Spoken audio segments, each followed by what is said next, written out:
Olá pessoal, muito boa noite para você que nos assiste aqui na TVT e nos acompanha pela Rádio Brasil Atual.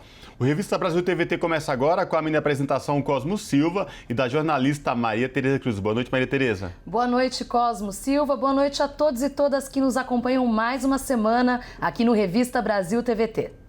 A Anistia Internacional Brasil e o Alto Comissariado da ONU para os Direitos Humanos pediram uma investigação sobre a chacina ocorrida no Complexo do Salgueiro no último final de semana. Ao todo, 9 corpos foram encontrados após uma operação da Polícia Militar na cidade fluminense de São Gonçalo. As duas entidades pedem que a investigação seja feita com imparcialidade e de maneira rigorosa. Em nota, a Anistia Internacional Brasil informou que acionou o governo estadual do Rio de Janeiro, a Secretaria de Estado da Polícia Militar e o Ministério Público solicitando informações detalhadas sobre a operação policial. Os mortos foram retirados de um manguezal no bairro das Palmeiras após a operação do BOPE, que é o Batalhão de Operações Especiais da Polícia Militar do Estado do Rio de Janeiro. Segundo os relatos dos moradores, a ação da PM teria sido motivada como vingança pela morte do sargento Leandro Rumpelsberger da Silva, do 7º Batalhão. Esse assunto será discutido no Revista Brasil TVT deste domingo, que também vai repercutir uma possível quarta onda de Covid-19 na Europa.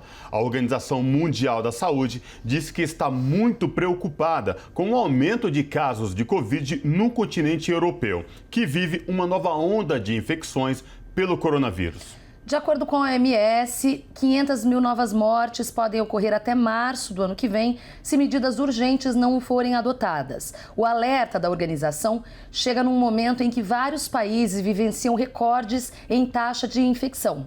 Alguns estão introduzindo lockdowns totais ou parciais. E a prévia do PSDB para a eleição do seu candidato à presidência da República nas eleições de 2022, marcada para o último domingo, foi adiada. Na disputa estavam o ex-prefeito de Manaus, Arthur Virgílio, o governador do Rio Grande do Sul, Eduardo Leite, e o de São Paulo, João Dória. O pleito foi interrompido. Segundo a legenda, houve falha no aplicativo criado para os filiados que votariam à distância. Esta é a primeira vez que o PSDB recorre às prévias para escolher o candidato ao Palácio do Planalto. No programa de hoje, nós vamos repercutir essa questão. E o Brasil saiu do mapa da fome, segundo declaração da FAO, que é a Agência das Nações Unidas para a Fome, em 2014, pela primeira vez na história. Mas voltou ao mapa da fome nos últimos anos e, atualmente, milhões de brasileiros não têm como se alimentar. Contra essa realidade, para unir forças na construção de uma Frente Nacional de Combate à Fome, na última sexta-feira aconteceu de forma online a primeira plenária nacional contra a fome. O programa de hoje vai abordar esse assunto e também a proposta de MEI digital para entregadores, que, ao que tudo indica, emperrou entre governo e aplicativos. A ideia era reter R$ 55 mensais do aplicativo ou do trabalhador. O Ministério Público do Trabalho intensifica a ação por carteira assinada. E o presidente Jair Bolsonaro, sem partido, foi condenado por genocídio e outros 4 crimes na última quinta-feira em um julgamento simulado realizado no Teatro da Pontifícia Universidade Católica de São Paulo, que é a PUC aqui de São Paulo. O júri, composto por líderes de movimentos populares e organizações da sociedade civil, aceitou os 5 crimes apontados pela acusação. A acusação foi feita pela ex-procuradora-geral da República, Débora Duprá. A defesa foi feita pelo advogado Fábio Tofik Simantobi, que tentou convencer o júri de não imputar o crime de genocídio ao presidente. O Revista Brasil TVT de hoje vai analisar o resultado desse julgamento. E para finalizar, teremos um momento cultural com Colibri na Quarentena. Você acompanha o Revista Brasil TVT também pelo YouTube, youtube.com/RedeTVT. E a Organização Mundial da Saúde disse que está muito preocupada com o aumento de casos de Covid no continente europeu, que vive uma nova onda de infecções pelo coronavírus. De acordo com a OMS, 500 mil novas mortes podem ocorrer até março, se medidas urgentes não forem adotadas. O alerta da OMS chega no momento em que vários países vivenciam recordes em taxas de infecção. Alguns estão introduzindo lockdowns totais ou parciais. Sobre esse assunto, nós conversamos agora com Flávio Aguiar, que é jornalista radicado em Berlim, na Alemanha, e professor de literatura brasileira da Faculdade de Filosofia, Letras e Ciências Humanas da USP. Professor aposentado. Boa noite, professor Flávio Aguiar. Prazer falar com o senhor. Seja muito bem-vindo. Boa noite Cosmo, boa noite Maria Tereza, boa noite às telespectadoras e aos telespectadores também aqui, direto de Berlim. O que posso dizer para vocês? Professor Flávio Aguiar, essa loucura de que a Europa, na semana, a gente vê repercutindo o tempo todo, não é, Maria Tereza? Sim, aqui sim. no Brasil, em programas da TVT, da Rádio Brasil Atual, noticiadas também pelo portal da Rede Brasil Atual, redebrasilatual.com.br, sobre uma possível quarta onda da Covid-19, né? A Áustria decretando lockdown total, casos aumentando em toda a Europa. Professor, o senhor está radicado aí em Berlim. Fala pra gente qual é a situação hoje aí da Europa. Olha, em primeiro lugar, não se trata de uma possível quarta onda, é uma quarta onda. A gente aqui na Europa só tem diferentes versões. Por exemplo, na França, eu não sei exatamente por quê, o presidente Macron chama esta onda de quinta onda. Nossa. Enquanto que aqui na Alemanha e em outros países também a Organização Mundial de Saúde diz que é uma quarta onda, mas a onda está presente.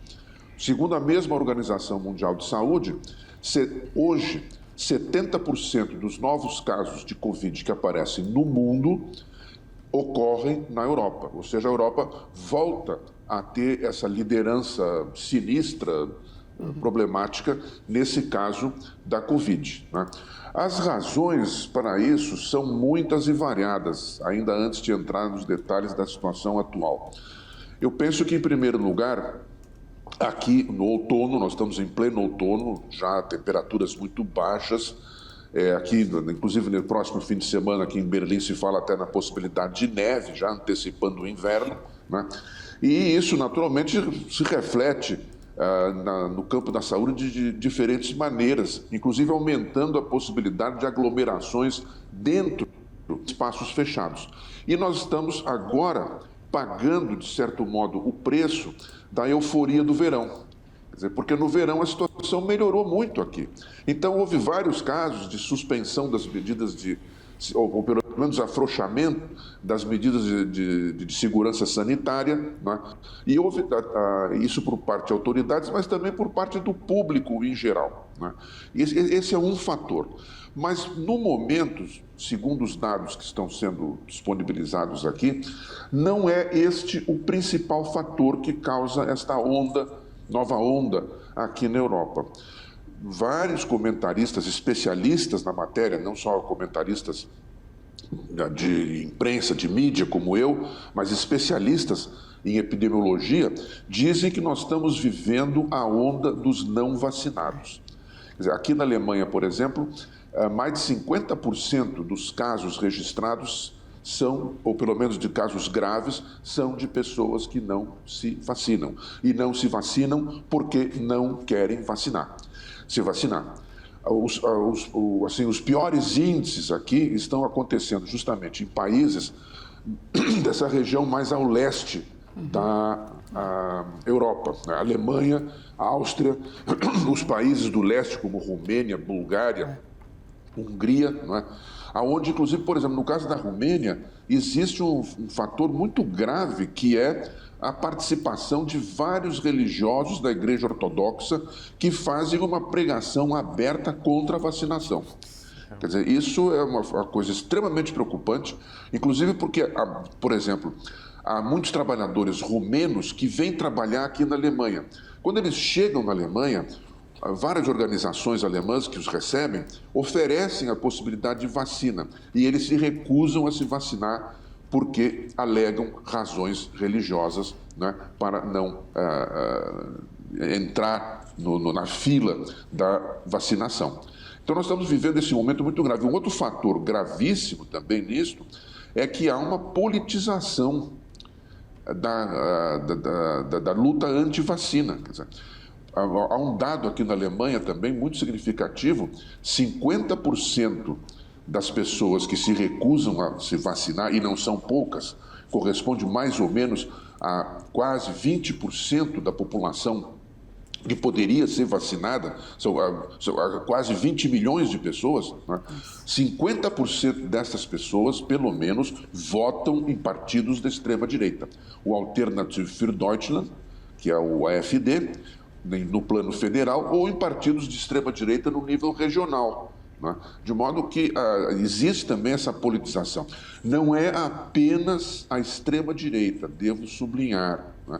Porque existem também pessoas que se consideram mais à esquerda no espectro ideológico, que alegam que está havendo um controle excessivo do Estado capitalista, enfim, sobre a vida das pessoas e que se recusam a se vacinar, com argumentos, algumas vezes, que, sinceramente, beiram a falácia, o absurdo. Por exemplo, um dos argumentos é que as pessoas que estão vacinadas representam um risco maior para aquelas não vacinadas do que o contrário, porque as pessoas que estão vacinadas tendem a se descuidar mais, o que evidentemente não é verdade, porque a recusa à vacinação vem junto com outras práticas, recusa no uso de máscara,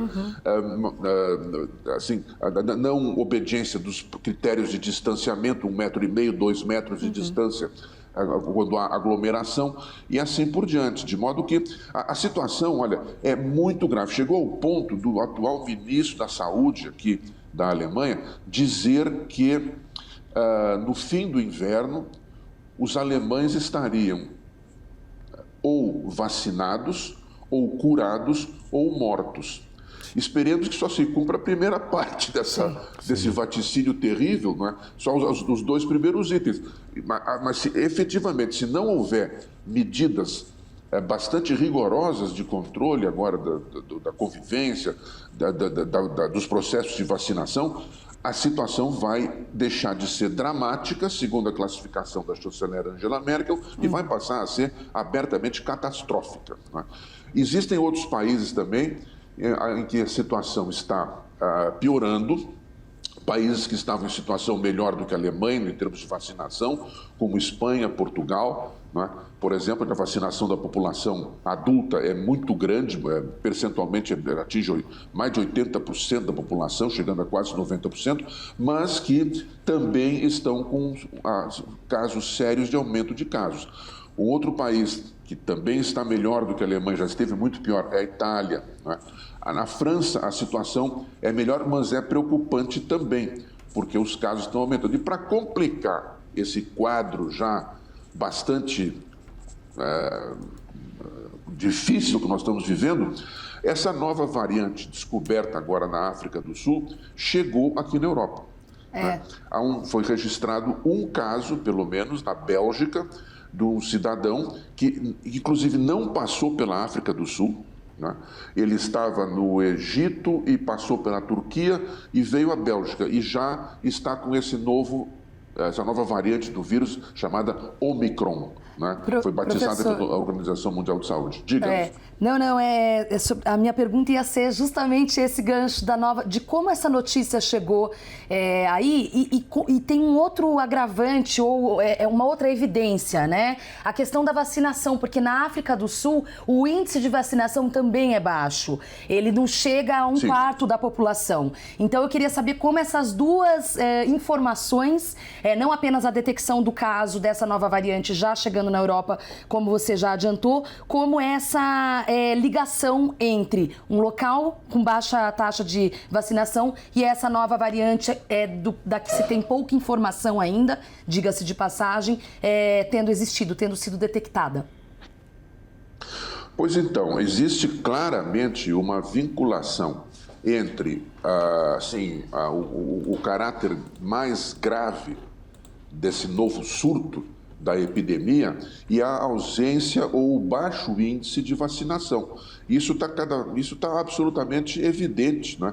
Os países onde a situação é mais grave, como eu mencionei, mais aqui em geral ao leste da Europa, são os países que têm menor índice de vacinação. Na Alemanha, inclusive, onde existe vacina disponível, né, esse número é muito baixo. Por exemplo, aqui na Alemanha, eu penso que o número da população adulta vacinada não chega a 70%, sendo que um índice de segurança definido pela Organização Mundial de Saúde, né, é de 80% da população adulta, pelo menos, né, e agora estão falando, inclusive, na vacinação de crianças, de se vacinar. Né. Agora, essa nova variante, que já foi detectada também em outros países, na Botsuana, Israel, inclusive, com Hong Kong também na China, né? Essa nova variante, ela se propaga com uma velocidade muito maior até do que a variante já terrível anterior, que era a Delta, né? E também ela tem uma capacidade de mutação interna, parece que muito grande. Aí eu confesso que eu sou leigo na matéria, né? Eu não sei muito bem explicar o que isto quer dizer, mas eles falam, inclusive, que essa variante tem a possibilidade, ela mesma, de mutar e causar o surgimento de pelo menos 30 novas variantes. Quer dizer, é uma coisa assustadora. Né? E o clima aqui, eu posso afiançar para vocês, é muito pesado, porque, assim, não só estamos numa situação que pode-se dizer que é de regressão frente àquela que se vivia no último verão, no verão passado, né? Mas é uma situação em que não se vê, eu não posso nem dizer que não se vê a luz no fim do túnel, não se vê nem o túnel. Quer dizer, está assim, nós estamos vivendo uma situação que parece não ter fim. E há casos dramáticos, por exemplo, na Áustria, aqui, na vizinha Áustria, foi decretado um toque de recolher universal. Como assim? As pessoas todas estão proibidas de sair de casa, a não ser para buscar alimentos, ir à farmácia, ir ao hospital ou ao médico por razões de saúde, mas todo mundo, não apenas os que não foram vacinados, porque inicialmente eles decretaram esse toque de recolher para as pessoas não vacinadas, mas todos estão submetidos ao toque de recolher, com uma medida extremamente drástica para evitar a continuidade, ou enfim, a continuidade catastrófica desse novo surto. Medidas também muito drásticas estão sendo planejadas, tomadas, anunciadas na Bélgica, na Holanda, a própria França. Portugal vai retomar de novo fechamentos, né? Agora, aqui na Europa, um grande número de países estão recusando receber voos que venham do sul da África. A própria Organização Mundial de Saúde recomendou que as restrições a esses voos não sejam tão severas assim, né? Temendo que haja um processo de isolamento na África, que, diga-se de passagem, recebeu poucas vacinas. Quer dizer, tem esse lado também que o mundo das vacinas, ou pelo menos nos países do nosso chamado Ocidente, o antigo Ocidente na geopolítica mundial, esse mundo das vacinas é densamente privatizado. Quer dizer, e há uma falta de vacinas realmente no continente africano, geral. Quer dizer, aqui está se falando, por exemplo, eu mesmo vou tomar agora, na semana que vem, vou tomar a 3ª dose de vacina. Enquanto que na África existe falta de vacinas para a 1ª dose. Em outros países, no Haiti também. E é uma situação, olhem só, de extremo paradoxo, vamos dizer assim, se a gente pode falar nisso, né? Que é o de que no rádio aqui na Alemanha vem se citando o Brasil como exemplo agora de vacinação. Inclusive, exemplo professor, da luta. Inclusive, Sim. A 3ª dose já começou a ser aplicada aqui na população, né, acima de 60 anos, já foi aplicada nos profissionais de saúde. Aqui, felizmente, a população não atendeu recados e nem ligou, deu muita bola para o presidente da nação que não foi vacinado até hoje. E desdenhava das vacinas. Mas, para tocar nesse assunto, professor... Tocar nesse assunto, eu queria que o senhor também comentasse essa questão sobre o fechamento de aeroportos. A União Europeia já está anunciando fechamento de aeroportos, voos oriundos de países da África. Por essa preocupação, o senhor relatou essa questão aí do isolamento do continente, mas também essa preocupação de pessoas já vacinadas. Aqui no Brasil, por exemplo, o ministro da Justiça não atendeu a recomendação da Anvisa que pedia atestado de vacinação das pessoas, pelo menos dos viajantes que chegassem em solo brasileiro. E na última sexta-feira, falando aos seus eleitores no cercadinho lá no Alvorada, o presidente da República desdenhou sobre questão de aeroportos. Pois é, a tendência aqui, isso já está sendo aplicado aqui em vários aeroportos, é de que você não consegue embarcar se não mostrar ou o chamado passaporte sanitário, que também é chamado de passaporte verde, que é um QRA digital que você pode colocar no seu telefone, no seu smartphone, né? Ou então, você pode levar também, como eu tenho aqui, no papel impresso, esse QRA, que você aqui obtém em qualquer farmácia. Você vai na farmácia, mostra o atestado de vacinação e eles elaboram esse QRA para você, põe no seu telefone, se for o caso, ou então lhe entregam uma cópia impressa, como foi no meu caso. Ou então você tem que mostrar a caderneta da Organização Mundial de Saúde, aquela caderneta amarela, com as vacinas. E logo vão passar a exigir a terceira vacina. E também a outra possibilidade é que você leve um teste desses mais sérios, mais confiáveis, digamos assim, que tenha sido feito nas últimas 48 horas, pelo menos, né? Agora, veja bem, não é que você não consegue entrar no país, você não consegue sair, embarcar no avião sem isso. Então, essa é uma medida que está sendo tomada em todos os países aqui da Europa. Atualmente, sem esses passaportes, eu não conseguiria, em tese, aí eu não sei como é que eles vão controlar isto ainda, mas eu não conseguiria, em tese, entrar sequer num ônibus aqui, num ônibus de circulação municipal, né? Eu não poderia entrar no metrô. Se fizerem um controle sobre isto e eu for apanhado sem esses documentos, né, eu vou pagar uma multa astronômica. Na Áustria, por exemplo, aqui na Alemanha eu não sei quanto vai ser essa multa, mas na Áustria, por exemplo, essa multa pode variar de 500 a 1.500 euros.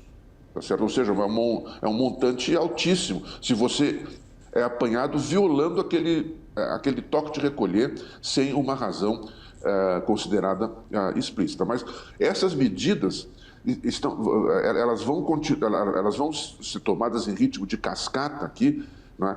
E eu li com grande preocupação esse anúncio do Ministério da Justiça brasileiro de que não se deve fechar os aeroportos porque a vacinação não impede a transmissão, o que é verdade, né? Mas evidentemente ela dificulta a transmissão. E ela dificulta também que a pessoa que eventualmente tenha a Covid, ela passe por situações mais graves, né? Os casos que houve, por exemplo, o ex-secretário de Defesa norte-americano Colin Powell, que estava vacinado e morreu assim mesmo por causa da Covid, né? São casos extremamente raros, são exceções nesse caso. E ele tinha também já outras complicações de saúde, além da idade muito avançada, né?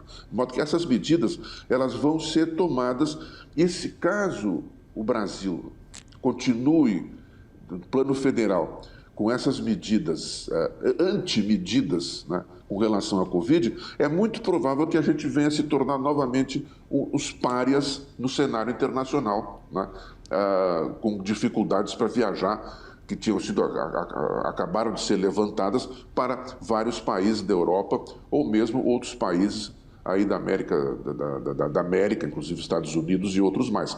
É muito possível que isso venha a acontecer, né, caso o Brasil não siga a tendência mundial agora, em vários países do mundo, inclusive aqui na Europa, de tomar medidas severas para impedir a propagação desta nova onda da Covid. É uma grande preocupação para nós e lamentável, porque graças a essa tradição de vacinação que vem de longa data no Brasil, né, esse serviço de vacinação associado ao SUS, o Brasil tem hoje uma posição, apesar dos desmandos e desvarios do governo federal, né, o Brasil tem uma posição considerada razoavelmente boa em termos de combate à Covid, graças à universalização progressiva da vacina, que está mais adiantada, inclusive, do que aqui na Alemanha. É verdade. 1-0 para o Zé Gotinha. É verdade. Não é? É verdade. É verdade, é verdade.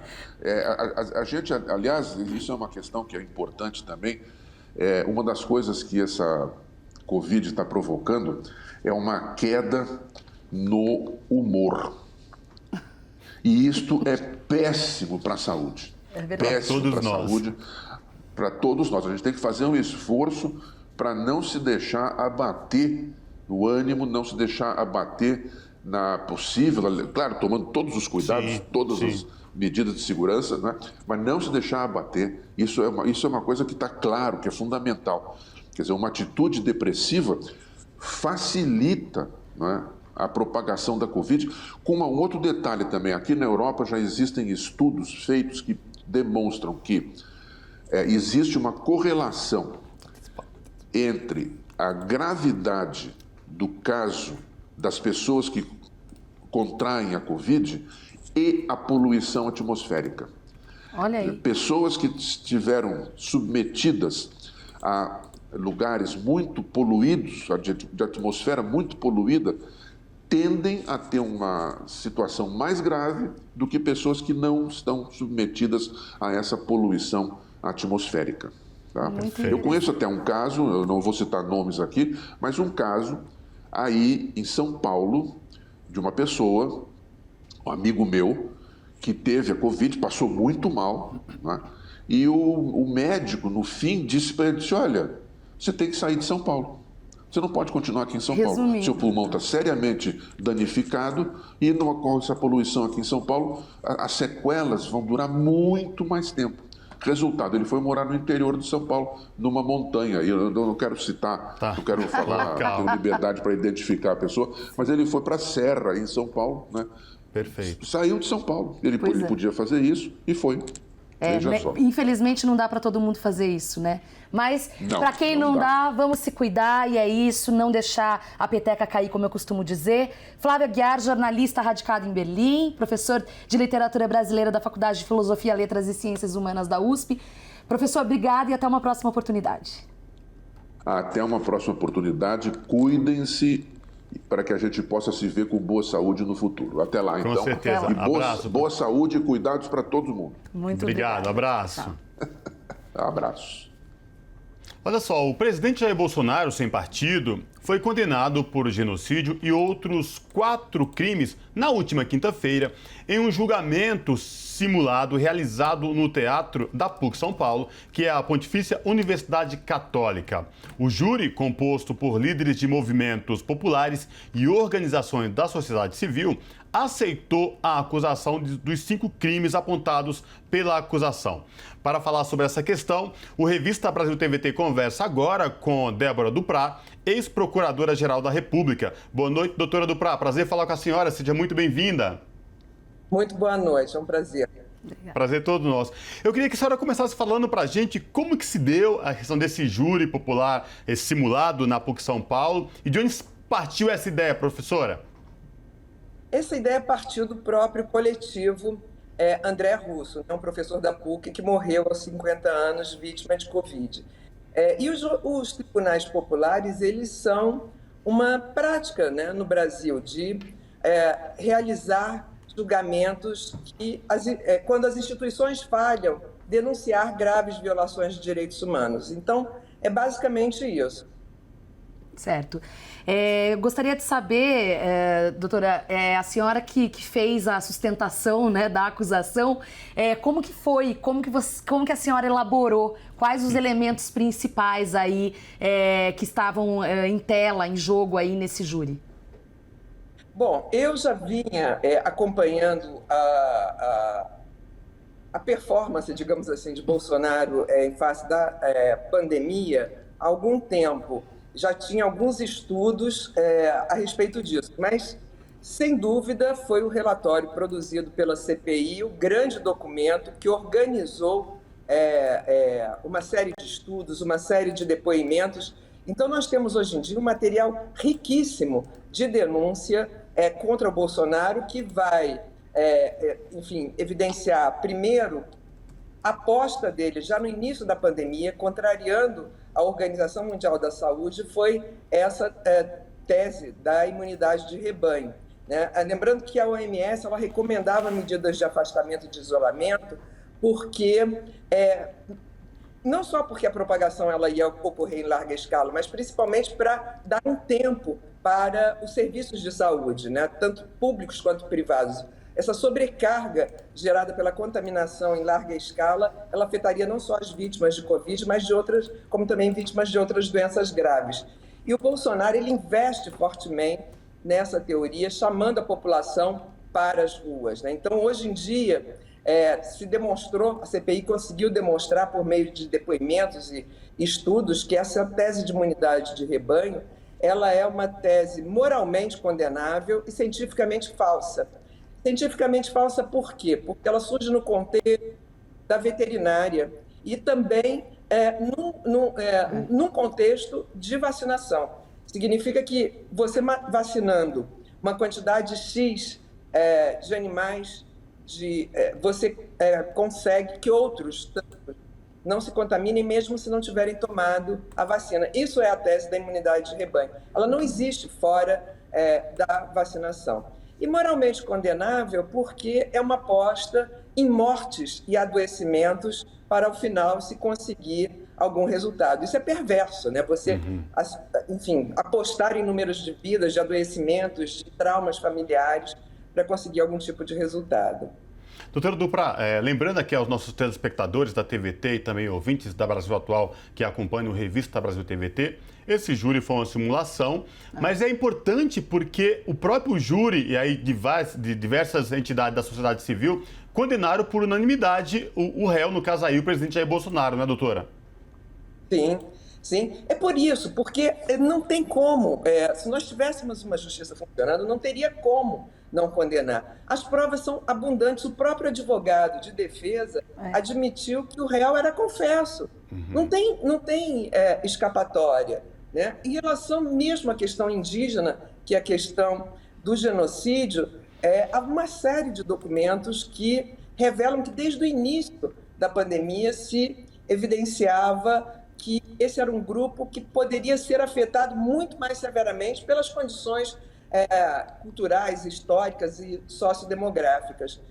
Então, e nada foi feito, né? Pelo contrário, houve, por conta do estímulo do presidente da República, uma invasão em larga escala das terras indígenas. São mais de 200 terras invadidas em 19 estados da federação, e isso foi um vetor de contaminação absurdo de vários grupos. O povo Guajajara, por exemplo, tem 50% dos indivíduos contaminados. A Comissão Interamericana de Direitos Humanos fez medidas cautelares em relação a 4 povos, considerando a fragilidade de saúde a que estavam expostas por ocasião nessa pandemia. Sim, sem dúvida. Doutora, inclusive eu ia justamente perguntar por curiosidade, qual teria sido o argumento da defesa? A senhora já disse, né, defendeu o indefensável, né? Estava até brincando com o Cosmo aqui antes da gente iniciar a entrevista. A senhora mencionou que o advogado que estava ali simulando a defesa do presidente disse que era um réu confesso, mas o que mais ele trouxe de elementos? Dá para defender o indefensável? Ele defendeu uma tese de que não haveria genocídio. Né?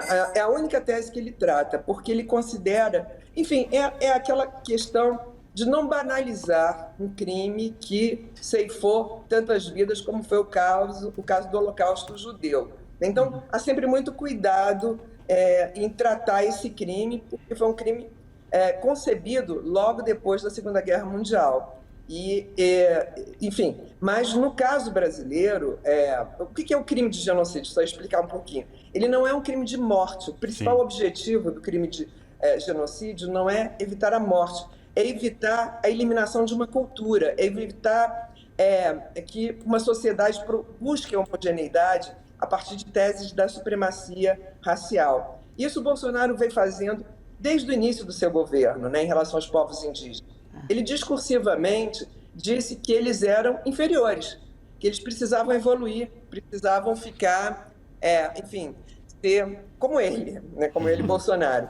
e anunciou que não ia demarcar nenhum centímetro de área indígena. E a gente sabe que a existência desses povos depende dessas áreas. Logo no início do governo Bolsonaro, ele desorganizou todos os mecanismos de demarcação de terras indígenas. A gente tem que lembrar que o primeiro ato dele foi a medida provisória 870, em que ele reorganiza a administração pública. Todo presidente da República faz isso, né?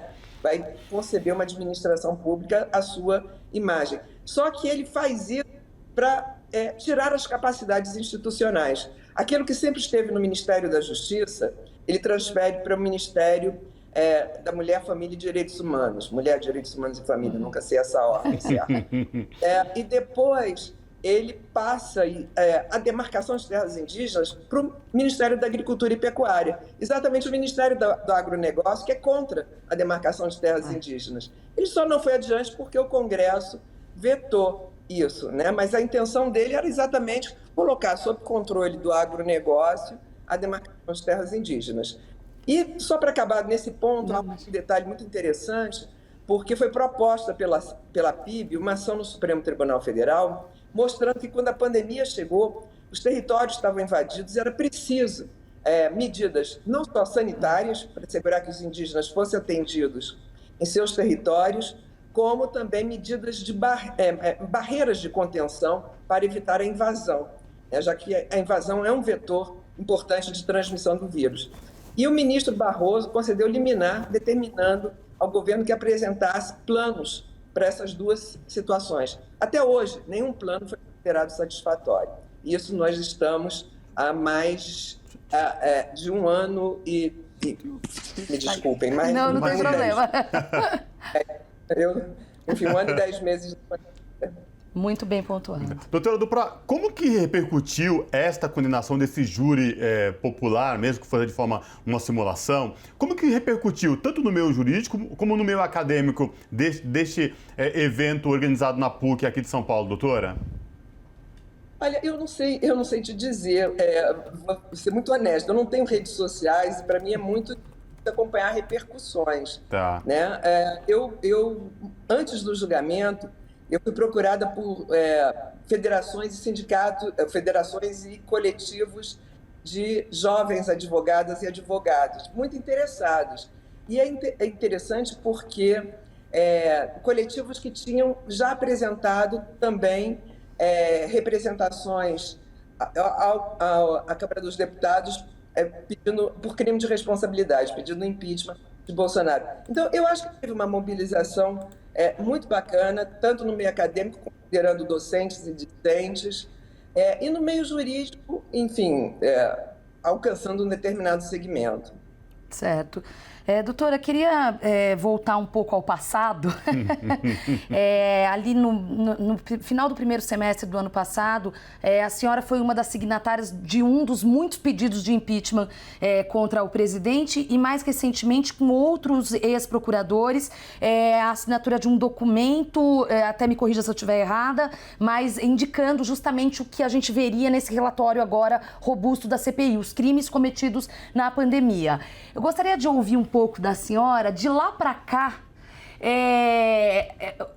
como que a gente pode analisar o atual cenário e até mesmo o silêncio, não sei se o silêncio, mas da própria PGR, diante desse relatório que tem demonstrado tanta robustez. Isso é bem interessante, porque esse documento que eu fiz, junto com o ex-procurador-geral da República, Cláudio Fonteles, outros procuradores gerais, o desembargador federal, Manuel Volkmer de Castilho, foi denunciando Bolsonaro exatamente pelo crime de pandemia.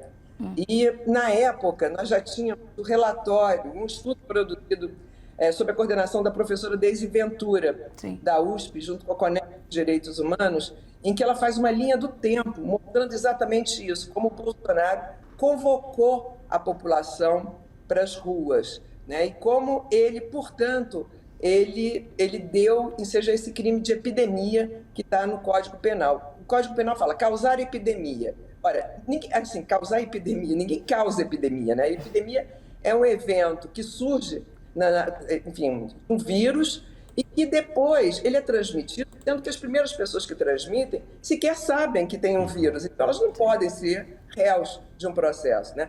Essa responsabilidade ela começa a ser atribuída a quem vai agravando o resultado de um evento natural. Isso o Bolsonaro inegavelmente fez. Nós temos não só aquilo que ele diz, como decretos que ele publicou chamando as pessoas para a rua. Basta lembrar que ele considerou serviços essenciais a serem executados durante a pandemia, salões de beleza, barbearias, academias, clubes desportivos de todos os tipos.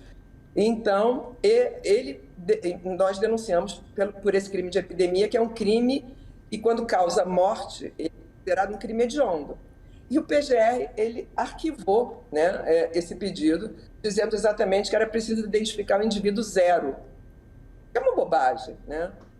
Enfim, e desde então, essa representação que a gente fez foi ainda no primeiro semestre, o quadro só se agravou. Quando a pesquisa da professora Deise Ventura é realizada, concluída, que em janeiro de 2021, havia 200 mil mortes.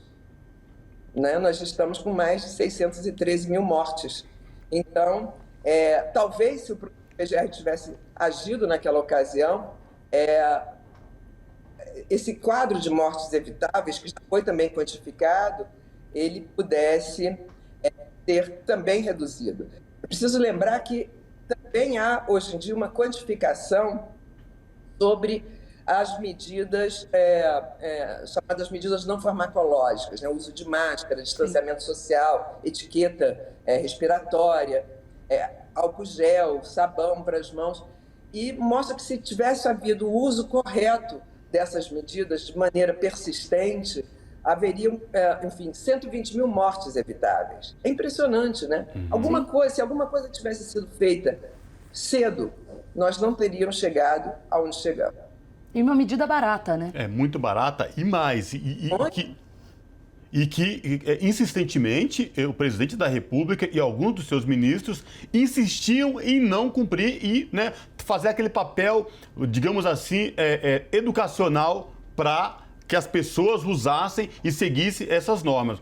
E isso chama muita atenção, doutora Duprat, que ao longo de toda a pandemia, parece que em nenhum momento, não só o presidente, mas alguns de seus auxiliares e ministros, sequer pensam nisso. Porque ainda mesmo sabendo de tudo isso, inclusive com a chegada, a detectação de uma nova variante, que não se sabe ainda ao certo, mas a Europa já está fechando fronteiras, enfim, não insiste em não usar máscara em público, insiste em recusar as medidas sanitárias da própria Anvisa especificamente, ou seja, continua infringindo um monte de questões aí que podem ser também, inclusive, passíveis de novos crimes. Ou estou errado, doutora? Está certo, ele foi condenado no Tribunal do Genocídio exatamente por infração de medidas sanitárias. Porque não só tem uma lei federal determinando o uso de máscara em espaços públicos, como também espaços privados acessíveis ao público, como em vários estados da federação havia medidas de evitando aglomerações, determinando o uso obrigatório de máscaras em espaços públicos e privados acessíveis ao público. Ele infringiu todas elas. Então, esse é outro crime que ele cometeu, é um crime com pena mais baixa, mas de qualquer maneira ele fez isso de forma continuada. Há um outro crime que eu acho que simbolicamente é interessante também a gente lembrar, né, que é o crime de charlatanismo. O presidente é um charlatão, porque há uma figura do Código Penal que é prescrever medicamento prometendo a cura, que tem qualquer evidência científica. E é o que aconteceu com os medicamentos sugeridos pelo Bolsonaro, né? Cloroquina, hidrocloroquina, ivermectina, azitromicina, todas elas não só demonstradas sem nenhuma eficácia para o combate à Covid, como também com efeitos colaterais severos e risco de aumento da letalidade. É isso. Nosso tempo se esgotou, infelizmente. Quero agradecer demais a doutora Débora Duprat, jurista, ex-procuradora-geral da República. Doutora, um prazer imenso falar com a senhora. Até uma próxima oportunidade. Prazer foi meu. Muito obrigado. Uma boa tarde. Um abraço. Tchau. Pessoal, o que significa a proposta de MEI digital para entregadores que, ao que tudo indica, emperrou entre governo e aplicativos. A ideia era reter R$ 55 mensais do aplicativo ou do trabalhador. Ministério Público do Trabalho, intensificação por carteira assinada. Sobre esse assunto, nós conversamos agora com Rodrigo Castilho, que é procurador do Ministério Público do Trabalho em São Paulo. Boa noite, doutor Rodrigo Castilho. Seja muito bem-vindo. Prazer em falar com o senhor. Boa noite, prazer é todo meu. Doutor Castilho, explica pra gente esse imbróglio aí envolvendo trabalhadores de aplicativos, envolvendo esse projeto de e-mail aí, e essa questão específica do Ministério Público do Trabalho que insiste que esses trabalhadores têm que ter carteira assinada. Bom, boa noite a todos. Em primeiro lugar, é importante esclarecer que não há atualmente no Brasil uma regulamentação específica para esses trabalhadores. Então, o nosso direito do trabalho, ele prevê duas modalidades, a relação de emprego e a relação de autonomia, né? O empreendedor do próprio negócio. Na visão do Ministério Público, esses trabalhadores, eles são empregados das empresas de aplicativos e não empreendedores de um negócio próprio. Na realidade, eles são empreendedores do negócio alheio, empreendedores do negócio dos aplicativos, das empresas de aplicativo. E, portanto, na legislação não há atualmente uma regra específica que possa ser uma exceção ao modelo adotado pelo Brasil, que é o nosso modelo, o nosso padrão civilizatório, de que quando há um trabalho humano envolvido, a prestação de trabalho, isso é considerado, enquadrado como uma relação de emprego, portanto, deve-se observar as normas da CLT. Atualmente há no Congresso Nacional diversos projetos de lei para a regulamentação dessa categoria, dessa nova categoria, né, que seriam os trabalhadores de aplicativo. A preocupação do Ministério Público é justamente com a proteção desses trabalhadores, né? Se esses projetos de lei vão prever alguns direitos, evidentemente obrigações também, mas se esses projetos eles prevêem direitos a esses trabalhadores. Atualmente não há nenhuma proteção, esses trabalhadores não gozam de nenhum direito relacionado a essa relação jurídica que eles têm com os aplicativos. Doutor, com relação, enfim, acho que ficou bem explicado nesse momento inicial a questão da ausência de seguridade do trabalhador. Mas tem um outro elemento que foi inclusive objeto no ano passado, até um pouco antes da pandemia e também no início da pandemia, de manifestações dos entregadores de aplicativos, com destaque aqui em São Paulo, que eu cheguei até a acompanhar algumas, sobre a exploração.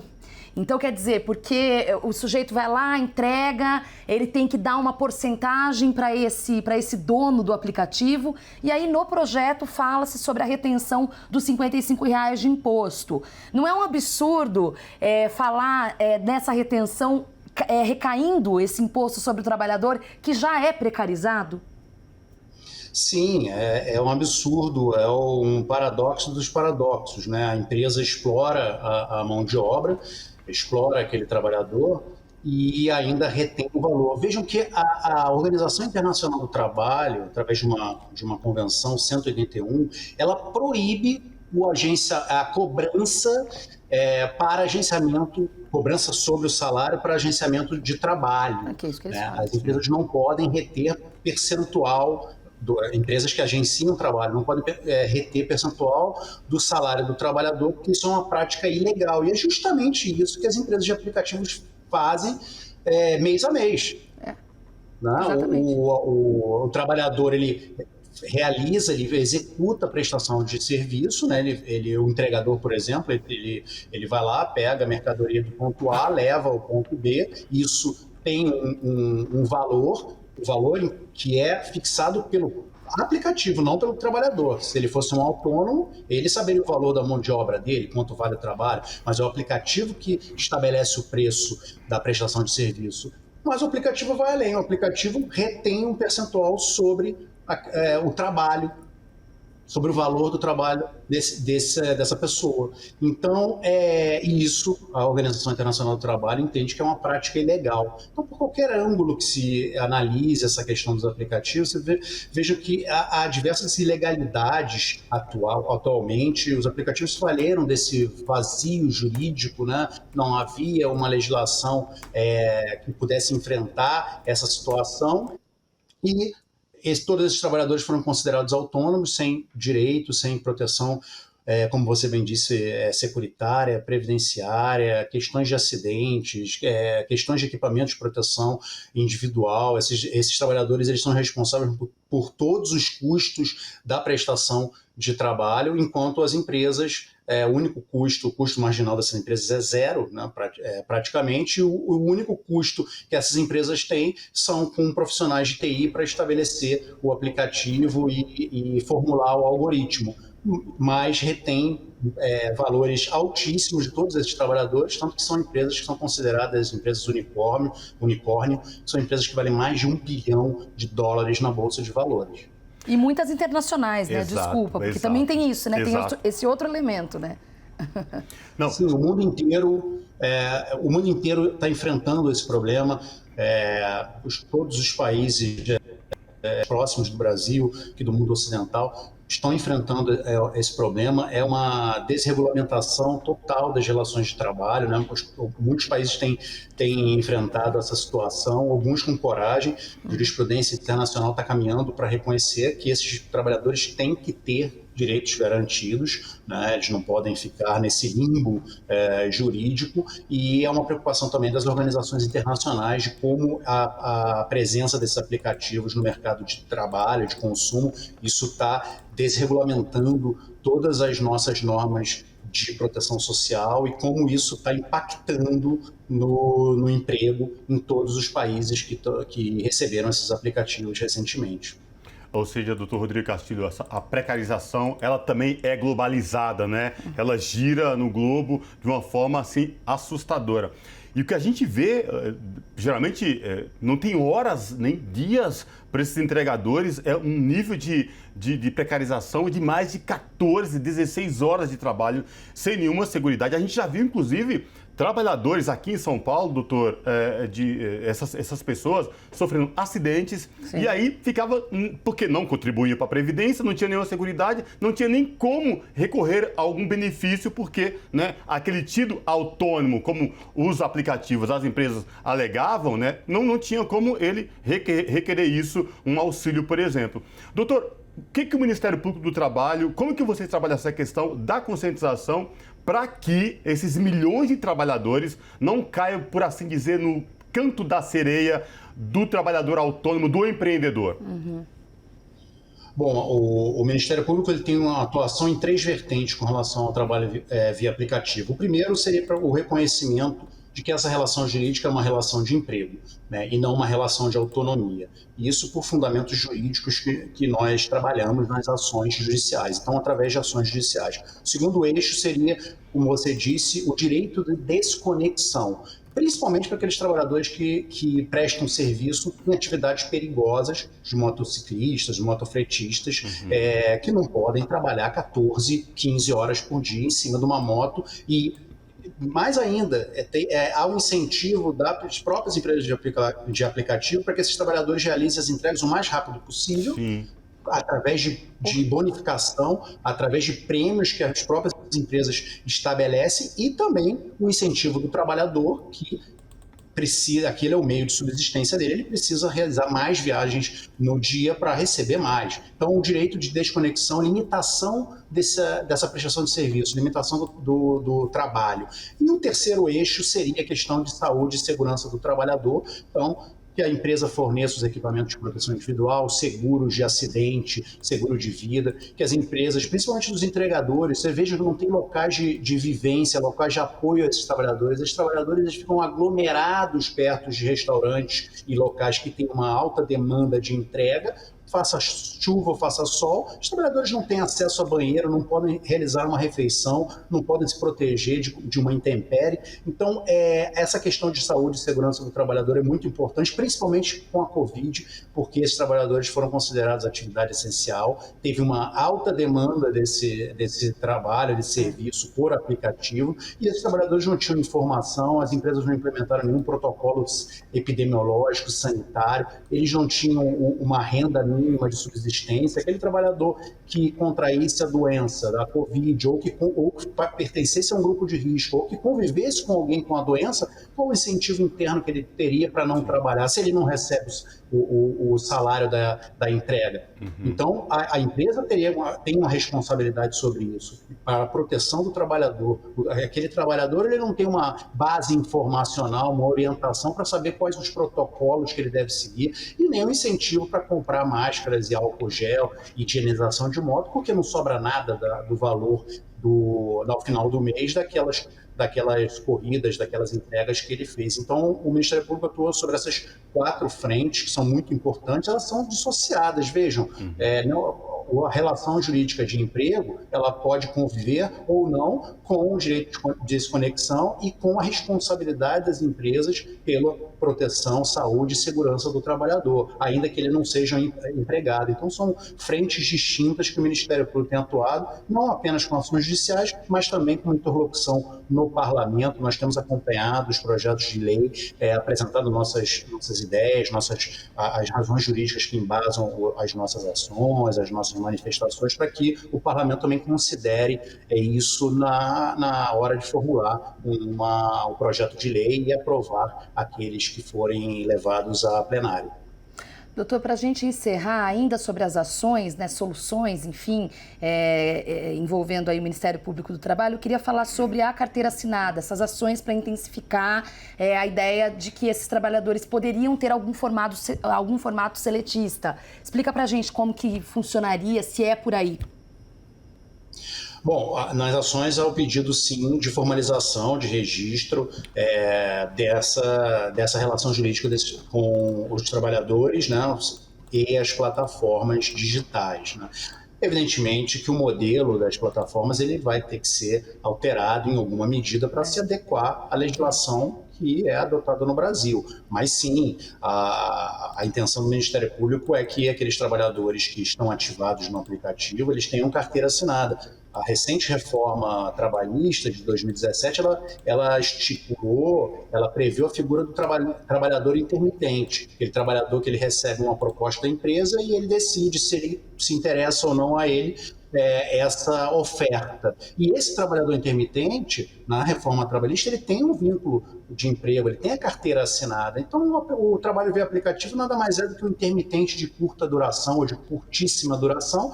Ele tem a carteira assinada e recebe proporcionalmente ao que ele trabalhou, as horas que ele trabalhou na semana ou no mês. Certo. Bom, nosso tempo se esgotou. Quero agradecer demais, doutor Rodrigo Castilho, procurador do Ministério Público do Trabalho de São Paulo. Obrigada, doutor. Até uma próxima. Boa noite. Eu que agradeço. Estou aqui à disposição. Muito obrigado. Obrigada. Abraço. E a gente vai para um breve intervalo aqui no Revista Brasil TVT e volta daqui a pouquinho. Não saia daí.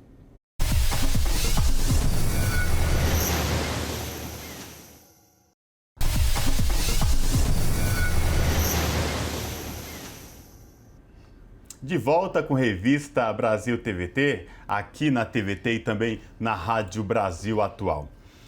A prévia do PSDB para a eleição do seu candidato à presidência da República nas eleições de 2022, marcada para o último domingo, foi adiada. Na disputa estavam o ex-prefeito de Manaus, Arthur Virgílio, o governador do Rio Grande do Sul, Eduardo Leite, e o de São Paulo, João Dória. O pleito foi interrompido. Segundo a legenda, houve falha no aplicativo criado para os filiados que votariam à distância.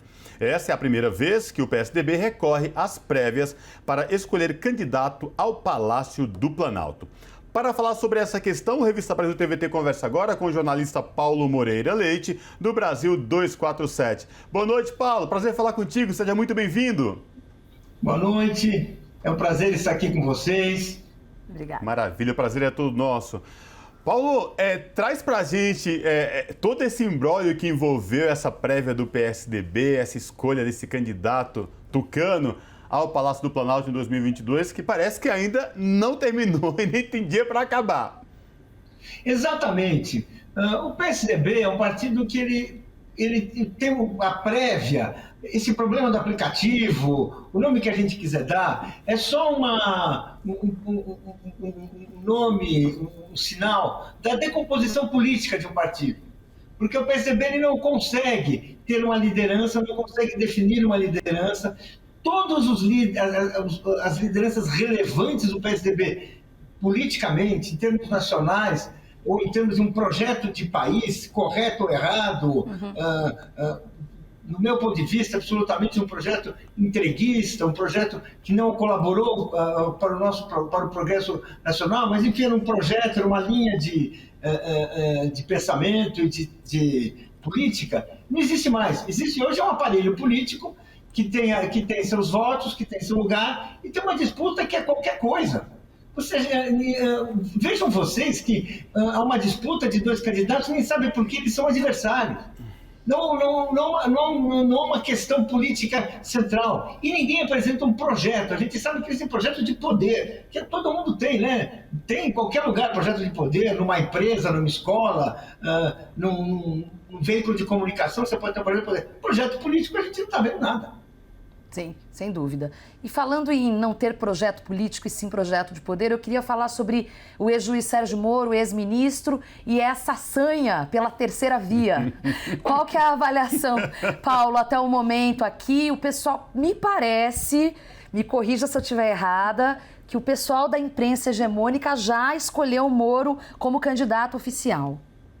Olha, eu acho que o Sérgio Moro, ele tem uma vantagem do ponto de vista de quem procura a terceira via. Primeiro, ele não é o Bolsonaro.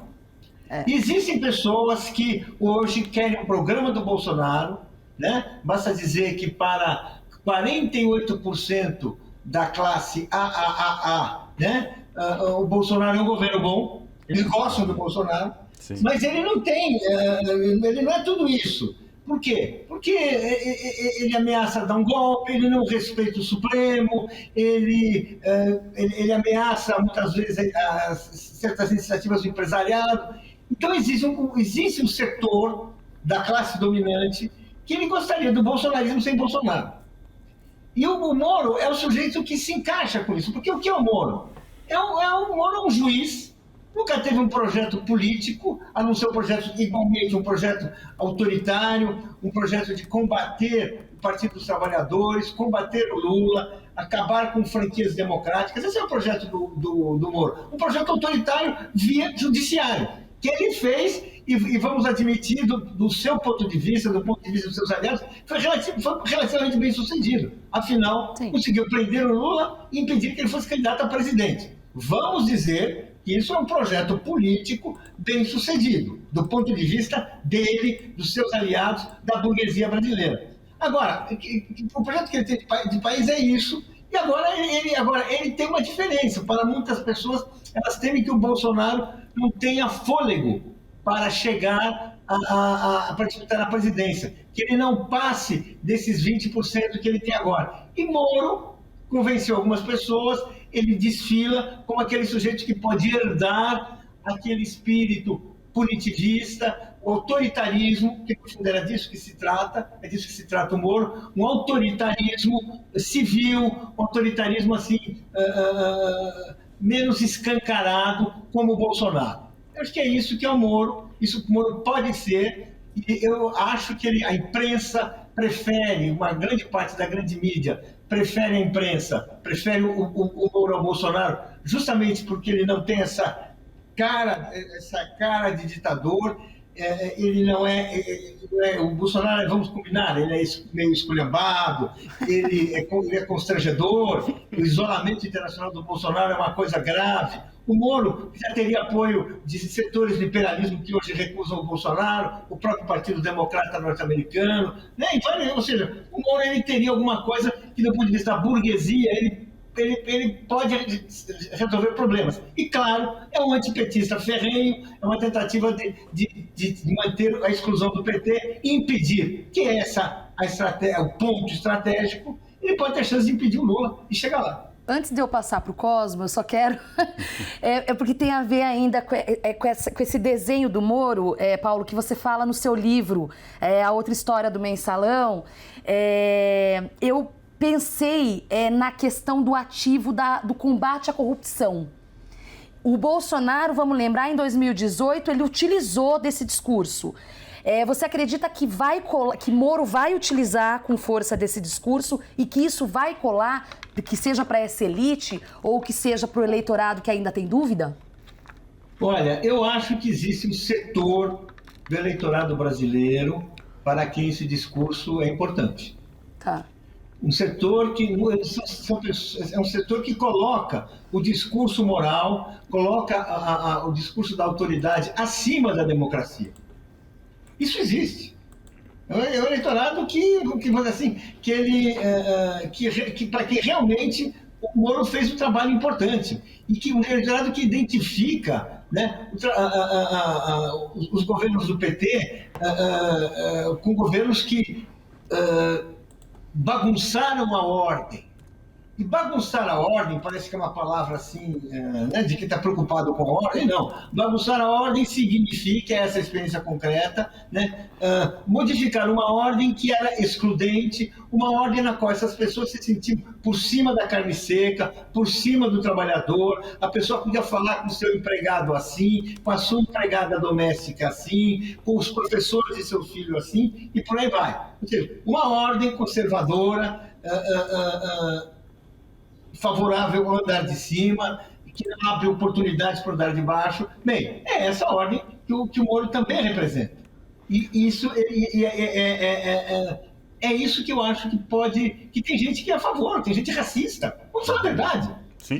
Tem gente racista que não diz, mas que acha que os pretos estão folgando, que acha que não pode. O que é isso? Né? Identifica. Quando você fala em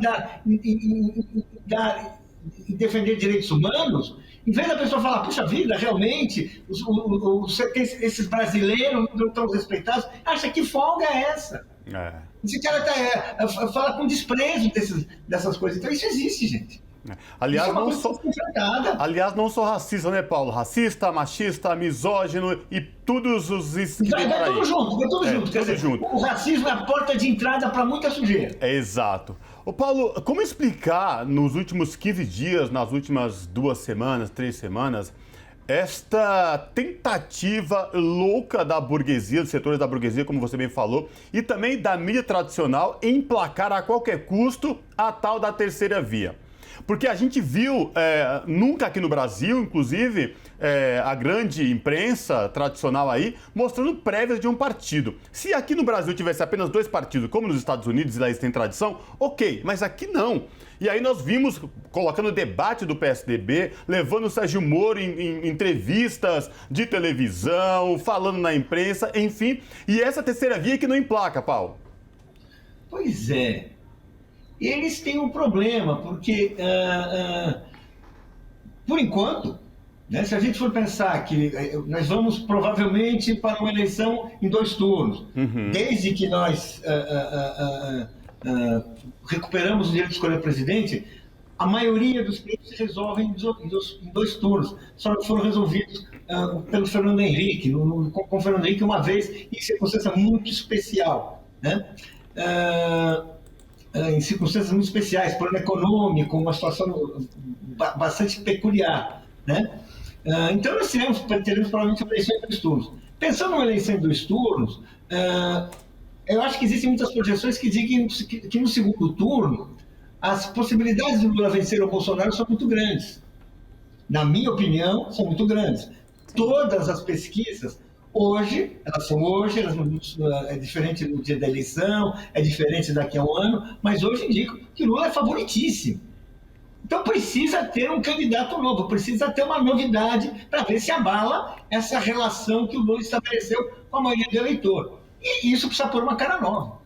A ideia é ressuscitar o Moro. Qual que é a vantagem do Moro? O Moro vem com um discurso moralista, o discurso da criminalização, o discurso da autoridade, que tem um setor que é capaz de se agarrar a esse discurso para tentar impedir a volta de um presidente progressista. Porque o Moro, ele dá essa vantagem. Você pode votar na extrema-direita sem culpa. Você vota na extrema-direita e você fala, não, eu estou querendo votar pela moralidade, eu não aceito a corrupção. Ele dá uma grande desculpa, ele pode dar um discurso para as pessoas. Porque nem todos os brasileiros reconhecem que a Lava Jato foi uma mentira, que a prisão do Lula foi uma fraude para impedir que ele fosse eleito em 2018, que é hoje fato conhecido, e basta assim, ser um pouco honesto para perceber que até o Supremo Tribunal Federal admitiu isso, aquela votação de 7-4, quando mostrou que era tudo uma fraude, né? Quando mostrou que era aquilo, a mensagem, nós sabemos qual era, que ó, o Brasil foi logrado. Sim, sem dúvida. Paulo, e sobre as alianças, você mencionou o Lula, realmente é favorito, até porque existe também a onda de anti-bolsonaristas e de bolsonaristas arrependidos que dizem hoje que não votariam em Bolsonaro. Então, num eventual segundo turno, de fato, isso se estabeleceria. Mas tem aí uma movimentação do Lula para tentar também tirar a rejeição, porque há rejeição ao Lula. E as conversas recentes, supostamente, com a saída de Geraldo Alckmin, o ex-governador do PSDB, para a formação de uma chapa. São duas as minhas perguntas. Na sua avaliação, vai vingar? Pode vingar? Se isso pode ser benéfico para, eventualmente, um desenho do segundo turno? E como fica o PSDB? Porque ali Dória e Rodrigo Garcia, Dória tá achando que vai, né, para a terceira via, mas pode perder, né? E Rodrigo Garcia está candidato ao governo do Estado. Como analisar tudo isso? Olha, eu acho muito estranho, acharia muito estranho se ela fosse consumada uma chapa Lula-Alckmin. Eu não acho o Alckmin uma besta-fera.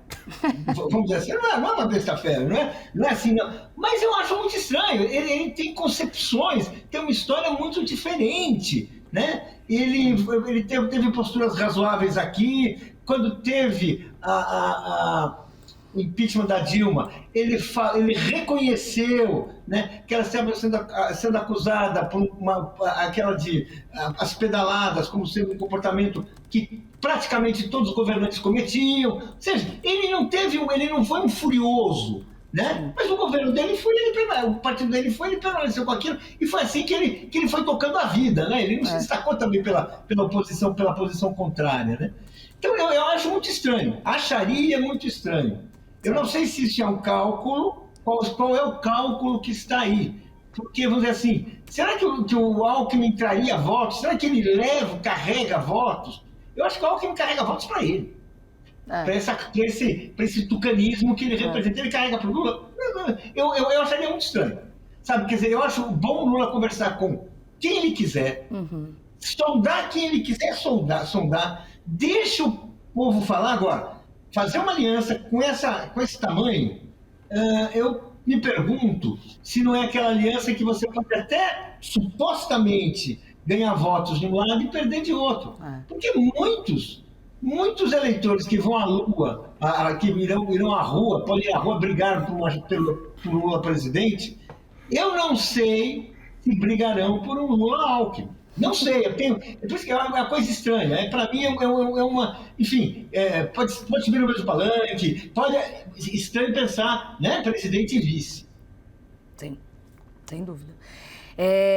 Para a gente encerrar, só queria saber da sua avaliação da disputa do governo do Estado. Como que fica a Dória nisso? Porque a gente sabe que o Dória tem uma sedezinha por poder, né? Se ele não passar nas prévias do PSDB, o que vai acontecer? Olha, não só ele tem uma sede do poder, como ele não tem. Não é só isso, ele tem uma sede. Não, é tanta sede que ele não vai ao pote, né? Você não tem água no pote suficiente. Você imagina, o único governador do Brasil que tinha vacina.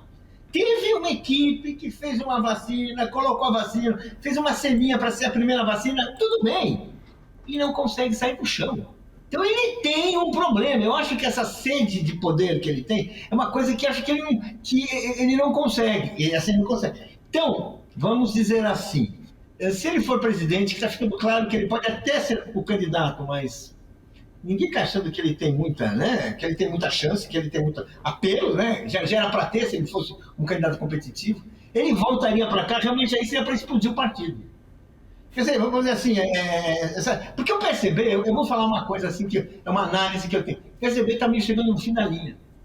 Sabe, os partidos, eles cumprem um trajeto. Sabe, o MDB não acabou e virou uma outra coisa? Está aí, MDB. O PSDB, eles, sabe, aquelas pessoas que uniam o partido, que representavam alguma experiência histórica, né? Acho que isso para mim está acabando. Ele pode ter candidatos do PSDB, mas vida de partido, assim, aquela coisa que tem isso eu não vejo. O Dória não representa isso, não sei, realmente não sei. Enfim. Tem uma brincadeira nas redes sociais que o pessoal fala que o PSDB se perdeu no personagem. Talvez seja alguma coisa assim. Não é? Vamos dizer assim, é que ele se imagina, né? Ele era um partido que nasceu de centro-esquerda. Ele era um partido reformista pela esquerda. Aí, quando ele chega na presidência, ele vira um reformista pela direita, que foi o Fernando Henrique. Gostamos ou não? Ele ia trazer o neoliberalismo para o Brasil e trouxe. Privatizou. Vendeu a ação da Petrobras em Nova York. Quer dizer, o caminho da privatização da Petrobras estava a ponto. Ele não fez. Ele queria acabar, era Vargas. Bem, como é que você faz no Brasil quando esse discurso a extrema-direita assume através do Bolsonaro? O que acontece com você? O que acontece com seus seguidores? Enfim, é difícil. É o que a gente está falando aqui, né? É difícil. É isso aí. Muito obrigada, jornalista do Brasil 247, escritor Paulo Moreira Leite. Obrigada pela participação. Até uma próxima, Paulo. Obrigado. Tchau. Abraço. Abraço. O Brasil saiu do mapa da fome, segundo declaração da FAO, que é a Agência das Nações Unidas para a Alimentação, da ONU, em 2014, pela primeira vez na história. Mas voltou ao mapa da fome nos últimos anos e, atualmente, milhões de brasileiros não têm como se alimentar. Contra esta realidade, para unir força na construção de uma frente nacional de combate à fome, na última sexta-feira aconteceu de forma online a primeira plenária nacional contra a fome. Para falar sobre essa questão, nós conversamos agora com Fabiana Sanches, que é assessora de políticas alimentares da Cefras, a Cefras, que é o Serviço Franciscano de Solidariedade. Olá, Fabiana Sanches, prazer falar contigo, seja muito bem-vinda. Olá, muito obrigada, pessoal. Vocês são ótimos, adoramos estar presentes na Rede TVT. Maravilha, prazer é nosso. Fabiana, fala pra gente, né, da iniciativa dessa plenária, essa plenária nacional contra a fome, o objetivo de vocês e quais entidades estão juntos nesse grande movimento. Sim, o objetivo de hoje foi um objetivo muito importante de compartilhar com um conjunto mais ampliado de parceiros e parceiras, de organizações, movimentos e coletivos que estão empenhados na questão da fome no Brasil, a possível construção dessa Frente Nacional de Combate à Fome no Brasil. Então, desde que se deflagrou a pandemia, só houve um aumento, um revelar de uma crise que já acontecia. Para muitos que estavam no território enfrentando a fome, isso já não era novidade, já era coisa do cotidiano, do dia a dia. Inclusive nas organizações franciscanas já se faz solidariedade, quem está aí na assistência social, na questão da segurança alimentar, na construção de sistemas alimentares saudáveis e sustentáveis. Já esse assunto está aí há muitos e muitos anos, né? Desde a construção do direito humano à alimentação como conceito, da luta de construir o CISAM, da luta de colocar esse conceito, esse direito, né? Não além do conceito, o direito na Constituição Nacional. Então é uma luta que vem aí se colocando. E a pandemia fez evidenciar esse processo e aí a gente começou a se perguntar como se apoiar mutuamente cada vez mais e tornar esse processo de luta e o processo de superação da fome mais eficiente e independente de quem está nos governos. Então, hoje foi o primeiro momento de partilha, o momento de colocar todas as nossas reflexões nos últimos 9 meses, onde a gente tem se colocado dentro de um núcleo, de um comitê gestor, onde a gente convidou algumas organizações parceiras para vir ter com a gente, pensar como realizar essa frente, e a gente saiu de lá hoje vitorioso, colocando as experiências, as possibilidades e tendo então um momento de pacto para a gente dar continuidade a um processo metodológico que dê sentido e utilidade a esse propósito, né, de tornar essa força que já existe mais integrada e melhor apoiada mutuamente, porque é um processo que só infelizmente está recomeçando, né, gente? Numa nova oitava, numa nova complexidade, e a gente, infelizmente, não pode depender nem de corporações, nem de governos, né? Sem dúvida. Fabiana, quais são as entidades que estão participando diretamente aí dessa articulação, dessa frente? Sim, nossa, é um processo que que teve várias fases, né? É importante dizer que ele não começa com essas organizações que foram convidadas a participar desse processo de incubação, de reflexão. Então, a priori, a gente precisa dizer que essa frente já está acontecendo e que ela pertence a todos e todas que estão nessa construção do enfrentamento, tanto no território, quanto da pesquisa, quanto da defesa das políticas alimentares. Mas para a gente pensar e modelar, para dar conta dessa tarefa, a gente convidou a Ação da Cidadania, a Conferência Popular de Soberania e Segurança Alimentar, o Movimento Fé e Política, a Escola de Cidadania Camp do Rio Grande do Sul, além do Cefras, a Coalizão Negra pelos Direitos, o MST, o coletivo Periferia Viva, o coletivo Banquetaço e a campanha Gente para Brilhar, que estão desde o início dessa construção, a Oxfam, entre outros companheiros e pessoas, né, que a gente ouviu e escutou para dar forma a essa ideia. Fabiana, o Brasil tinha saído do mapa da fome nos governos Lula e Dilma. Isso tinha sido reconhecidamente internacional. E nos programas de combate à miséria, à fome, fazer com que brasileiros se alimentassem pelo menos com 3 refeições ao dia, isso foi muito elogiado.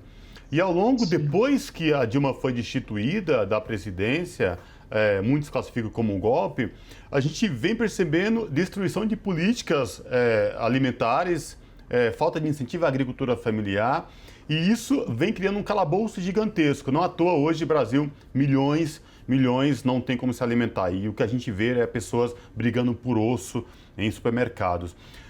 Em outubro, o MST já havia chamado uma conferência contra a fome, né? É um desdobramento. A partir de agora, mais entidades podem se somar a vocês. Fala pra gente dessa questão. Sim, a gente está junto nesse processo, né, dessa construção desde o ano passado. A gente viu nascer essa coalizão que se chamou de Periferia Viva. Nós estamos juntos dentro do coletivo Banquetaço e realizamos junto a campanha Gente é para Brilhar, que é uma campanha que foi coordenada pelo Banquetaço o ano passado com um conjunto ampliado de parceiros e parceiras.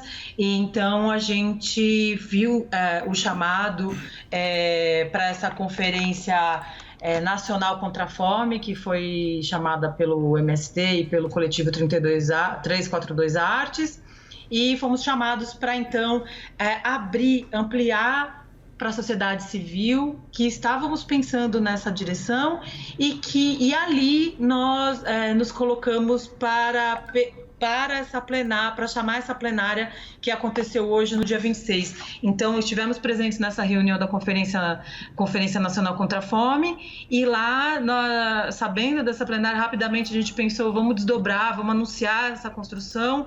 Então, nós vamos convocar na sequência uma plenária no dia 26 de novembro para ser um desdobramento desse processo aqui, porque a gente tinha uma tecnologia, um saldo metodológico pensado nesses últimos 9 meses e que estava mais do que na hora da gente partilhar isso para um grupo maior de parceiros, e foi hoje. E então, sim, é uma construção que está vindo, várias organizações, cada uma na agenda, dando um ponto para essa formação dessa frente nacional.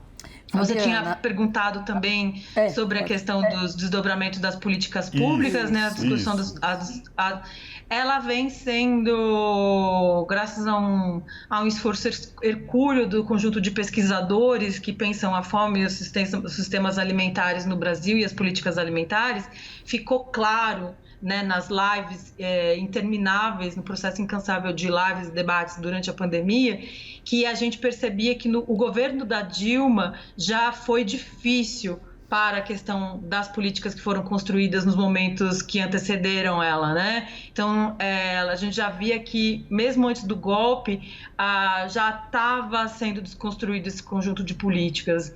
E durante a pandemia, desde quando começou o governo Bolsonaro em diante, a destruição foi total. é terra arrasada. Por exemplo, a dinâmica das políticas alimentares agrícolas, produtoras de alimentos, retrocesso total, orçamento zero. As políticas as políticas mais exitosas que seguram o sistema de segurança alimentar e nutricional do Brasil foi uma retrogradação orçamentária radical, como o PA, o PNAE, né? Então, é isso, a gente sentiu que precisava de uma reorganização desse campo de defesa para que a gente possa se fortalecer, porque foi muito radical a desconstrução das políticas exitosas elogiadas no mundo inteiro que combatem a fome. Só para vocês terem uma ideia, os planos municipais, estaduais e nacionais que essa articulação sustenta, eles são de tal forma especializados e reconhecidos em todo o mundo, que se eles tivessem sido implementados na sua essência, nenhum primeiro governo precisava inventar a roda. Os planos já são dados, e dados pela coletividade da sociedade civil, com corporações e governos participando juntos na construção desses planos. Essa é a beleza disso. E são de tal forma especializados que eles já seriam, em tese, também planos de contingência para situações de emergência. Se nós tivéssemos implementado esses planos nacionais, estaduais e municipais e os conselhos municipais e estaduais serem, além de consultivos, também deliberativos, provavelmente a gente não teria crise de fome num momento pandemia, ou num momento mudanças climáticas, ou num momento de crise econômica, porque ali está pensado um conjunto de ferramentas e estruturas políticas que salvaguardaria a população de intempéries e emergências. Então, essa crise hoje é um efeito da desvalorização desse sistema de segurança alimentar e nutricional e da sua pouca vontade política por sua implementação. Graças a Deus, a gente tem uma janela de 10 anos que houve essa implementação, acho que até em parte, de um conjunto de políticas que estão ali preparadas para serem implementadas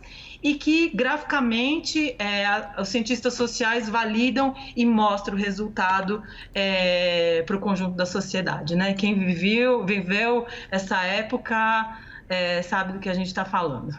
Com certeza. Fabiana, é claro que as redes de solidariedade se multiplicaram na época da pandemia e elas são importantes, mas elas não se sustentam, especialmente no longo prazo. E você mencionou no início da sua fala, me chamou a atenção, o combate à fome como política de Estado, né? Independentemente. Exatamente. E aí o que eu queria saber é isso, o que a articulação tem vislumbrado essa frente, essa plenária, para tomar medidas urgentes como política de Estado? Quais seriam elas?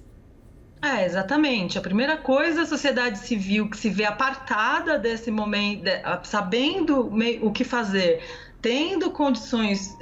Porque, veja, as ciências políticas também existem.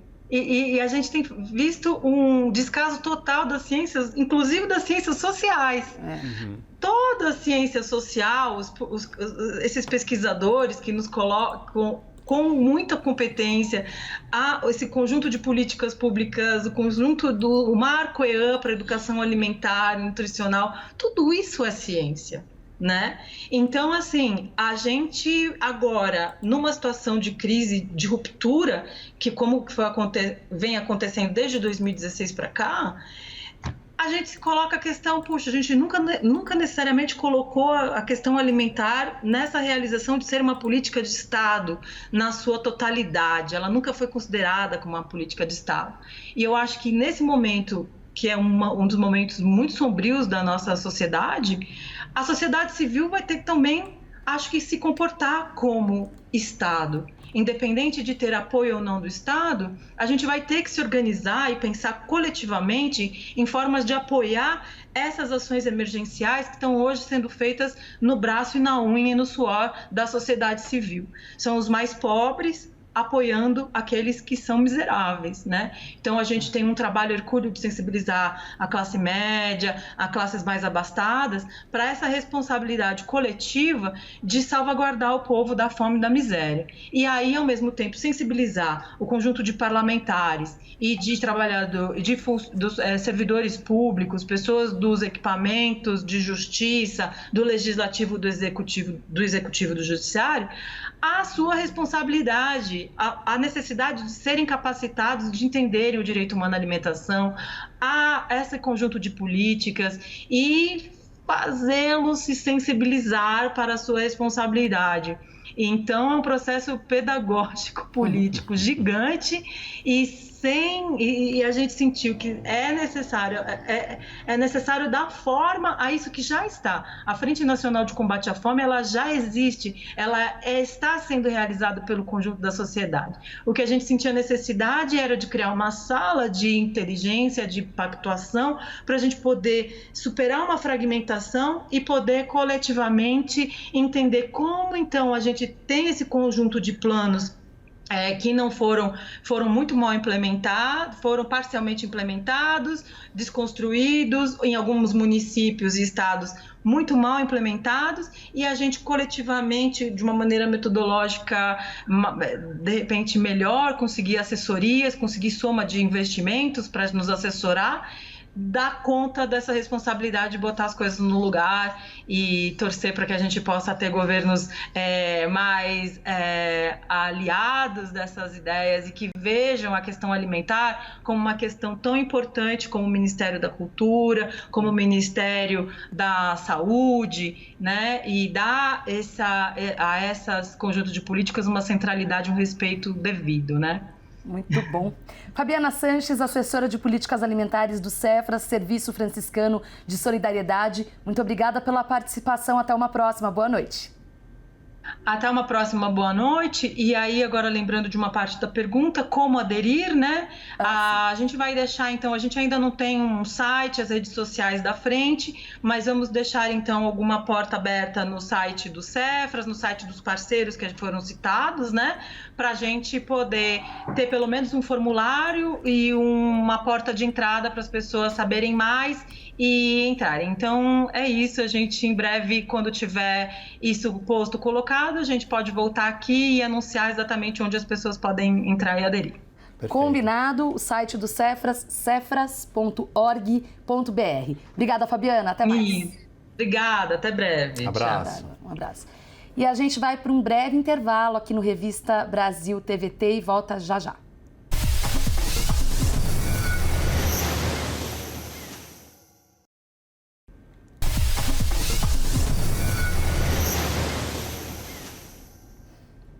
De volta com Revista Brasil TVT, aqui na TVT e também na Rádio Brasil Atual. A Anistia Internacional Brasil e o Alto Comissariado da ONU de Direitos Humanos pediram uma investigação sobre a chacina ocorrida no Complexo do Salgueiro no último final de semana, no estado do Rio de Janeiro. Ao todo, 9 corpos foram encontrados após uma operação da Polícia Militar na cidade fluminense de São Gonçalo. As duas entidades pedem que a investigação seja feita com imparcialidade e de maneira rigorosa. Os mortos foram tirados de um manguezal no bairro das Palmeiras, após operação do BOPE, que é o Batalhão de Operações Especiais da Polícia Militar do Rio de Janeiro. Sobre essa questão, o Revista Brasil TVT conversa agora com a deputada Mônica Francisco, do PSOL do Rio de Janeiro. Boa noite, deputada Mônica Francisco. Prazer em falar com a senhora. Seja muito bem-vinda. Muito obrigada pelo convite, boa noite. Agradeço muito pelo convite para a gente conversar um pouco sobre essa questão tão delicada. Obrigada. É verdade. Deputado, uma questão tão delicada e que não é a primeira e que, pelo jeito, infelizmente, não vai ser a última. Chacinas a gente vê constantemente no noticiário sobre as comunidades do Rio de Janeiro. Mas o que chama mais atenção, deputada, é que o Estado, quando deveria chegar nas comunidades com educação, com saúde, com lazer, com habitação, ele não chega. Ele chega efetivamente com a violência e a violência que extermina e que tira vidas. Deputada, fala pra gente como é que tá os desdobramentos de mais essa chacina acontecido aí no Rio de Janeiro. Bom, eu acho que o saldo, depois de uma chacina como essa, é sempre muito medo, muita angústia, muita dificuldade de retomada da rotina da vida diária, principalmente por parte das famílias, né? E a gente sabe que grande parte desses corpos foram retirados pelas mulheres, pelas mães dessas pessoas que foram jogadas ali no manguezal. Então, o impacto coletivo numa comunidade depois de um evento como esse é muito duro, é muito dramático. E mais dramática ainda é a ausência de uma explicação plausível. É outro saldo muito recorrente em situações como essa. O silêncio ou uma afirmação única para quase todos os eventos, que são muito similares, muito parecidos, com a mesma estratégia de que houve um ataque, havia uma ação em curso. Então, há muita nebulosidade sobre esse processo, o que também é um componente que fica de saldo em operações como essa, que quase sempre vão acabar, mais uma vez, sem uma resposta adequada à sociedade sobre o porquê, sobre as reais motivações e sobre os processos pós, né? Porque nós vimos ali na área do Palmeiras uma extrema pobreza. Esse é outro saldo, nenhum tipo de investimento para além da ostensividade e do confronto nesses espaços, né? E nenhum outro tipo de investimento, de ação em espaços como esse. Sem dúvida. Deputada, a senhora mencionou a questão de uma resposta. Eu queria estender um pouco o debate, a discussão, para a questão da punibilidade ou a impunidade, melhor dizendo, porque o Salgueiro, em 2017, foi também exatamente nessa mesma região onde aconteceu essa nova tragédia. Na verdade, não é tragédia, né? Mas, enfim, essa chacina, porque é algo perpetrado aí pelo Estado. Mas, em 2017, houve também o fuzilamento de 8 pessoas no Salgueiro, dessa vez pelo Estado e pelo CORE, que é a Polícia Civil, diferente de agora, que foi a Polícia Militar. E eu estou fazendo esse destaque porque, às vezes, a gente fala da Polícia Militar, e tem que falar, mas, na verdade, existe aí um dimensionamento de uma intenção e de uma deturpação da política de segurança. Na época, o Salgueiro, 2017, eu tive oportunidade, morei no Rio um tempo e tive a oportunidade de cobrir o caso, e até hoje não se chegaram à punição, né? Até se identificaram ali, identificou o Exército, identificou os policiais do CORE, mas não se chegou a uma punição. O quanto a questão da impunidade ajuda a operar também esse sistema de chacinas e de morticídio? A impunidade ajuda muito nesse sentido, né? É muito importante você fazer essa memória de 2017. Vale ressaltar também, nós estávamos no auge da intervenção na segurança militar no estado do Rio de Janeiro, né? Então, havia ali uma intervenção federal na segurança pública do estado do Rio de Janeiro, com o intuito de coibir, né, o que ainda é denominado guerra às drogas, ampliação do que é conhecido como narcotráfico ou as narcomilícias, o que na verdade não aconteceu. E o que aconteceu foi exatamente esse episódio que você acompanhou bem e que também é completamente nebuloso até o dia de hoje, né? Sem nenhum tipo de resposta.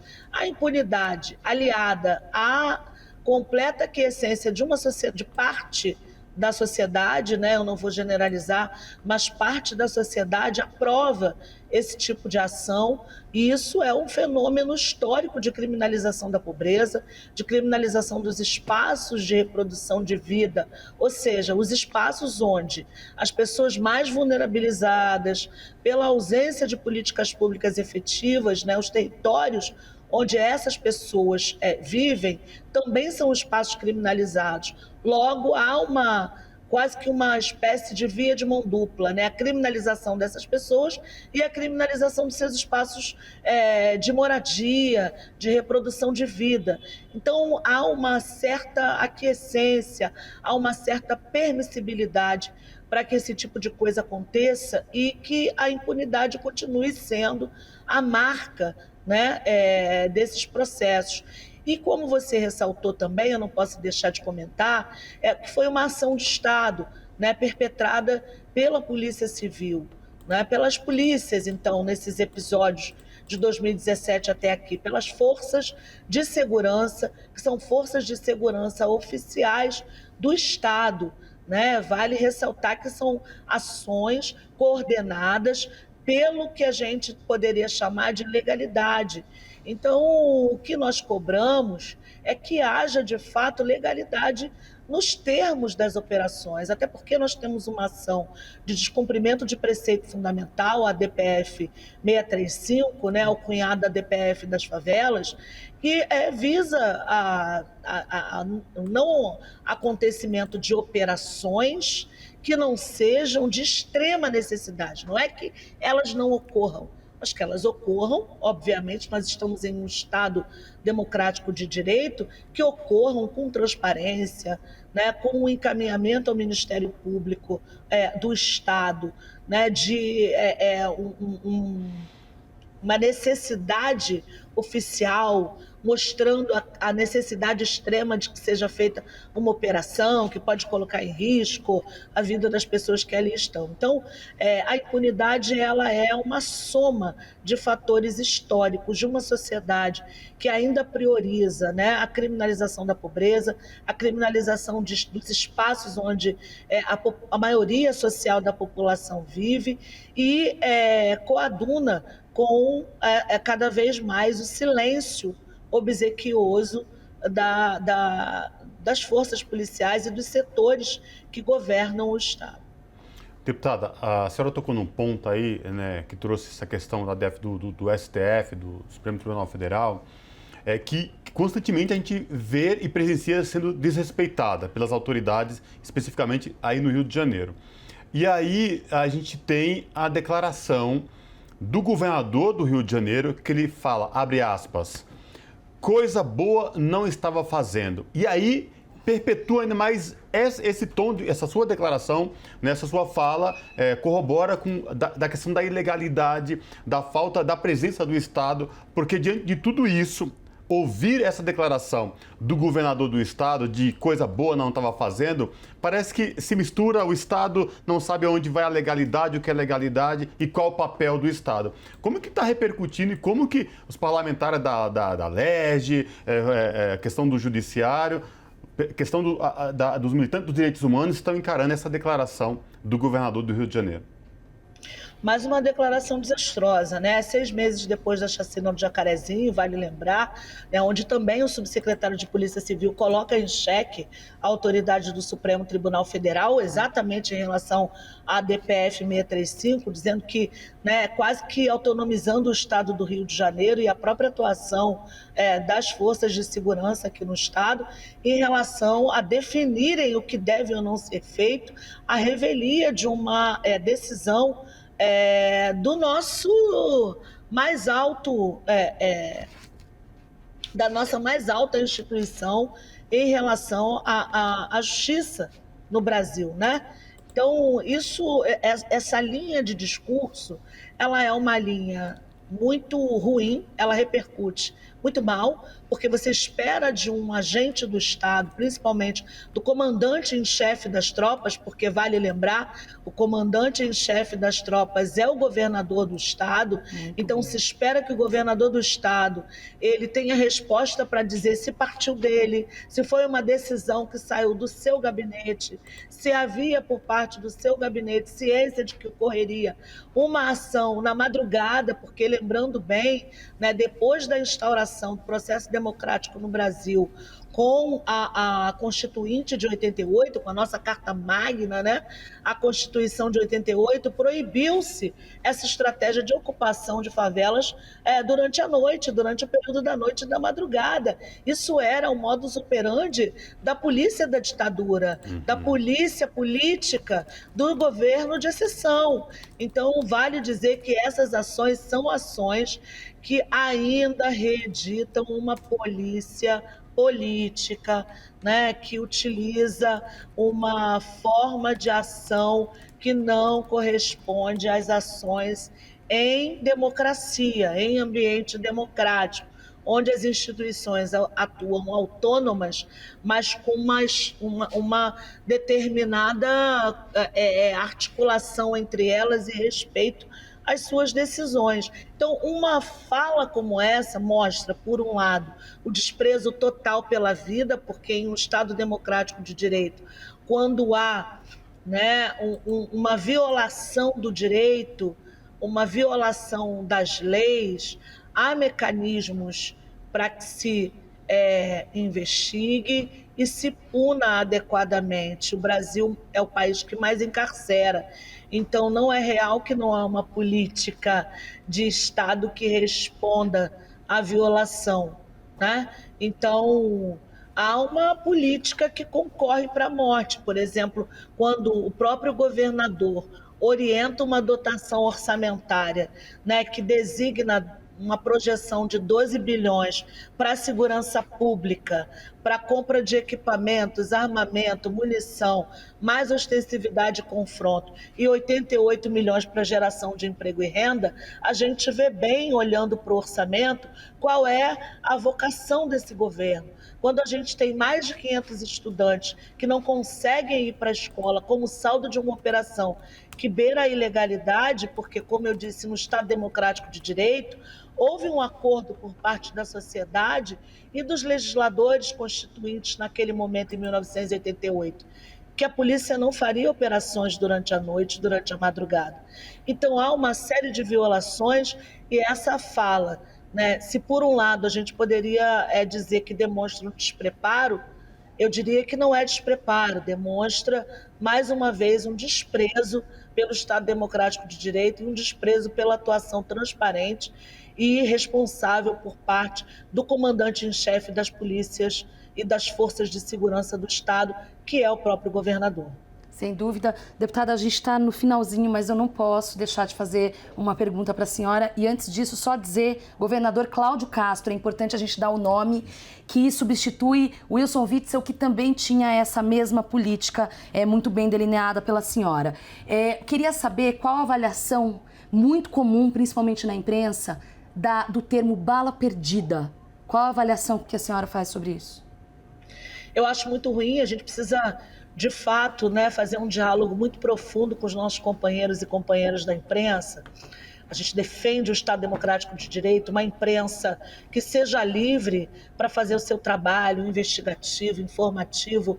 A gente luta para que a informação ela seja democratizada, ela seja ampliada, para que os jornalistas possam trabalhar com isenção, né? Sem serem atacados, sem serem mortos, porque são uma das vias mais importantes em um Estado democrático de direito. E essa imprensa, ela precisa também, né, ter um processo de responsabilidade com o discurso, né, analisar discursos em que, né, o termo bala perdida se banaliza, né, e a gente, quando olha para as estatísticas, a gente percebe que essas balas que são perdidas, muito entre aspas, elas vão encontrar, né, segundo o Atlas da Violência, aqui no estado do Rio de Janeiro, o Instituto de Segurança Pública, né, os dossiês que são, inclusive, produzidos pelo próprio Estado, né, de letalidade, de morte violenta, mostram, por exemplo, que 80% das mortes violentas em 2020 vão alcançar, né, com muitas dessas balas perdidas, corpos jovens negros de 15 a 18 anos.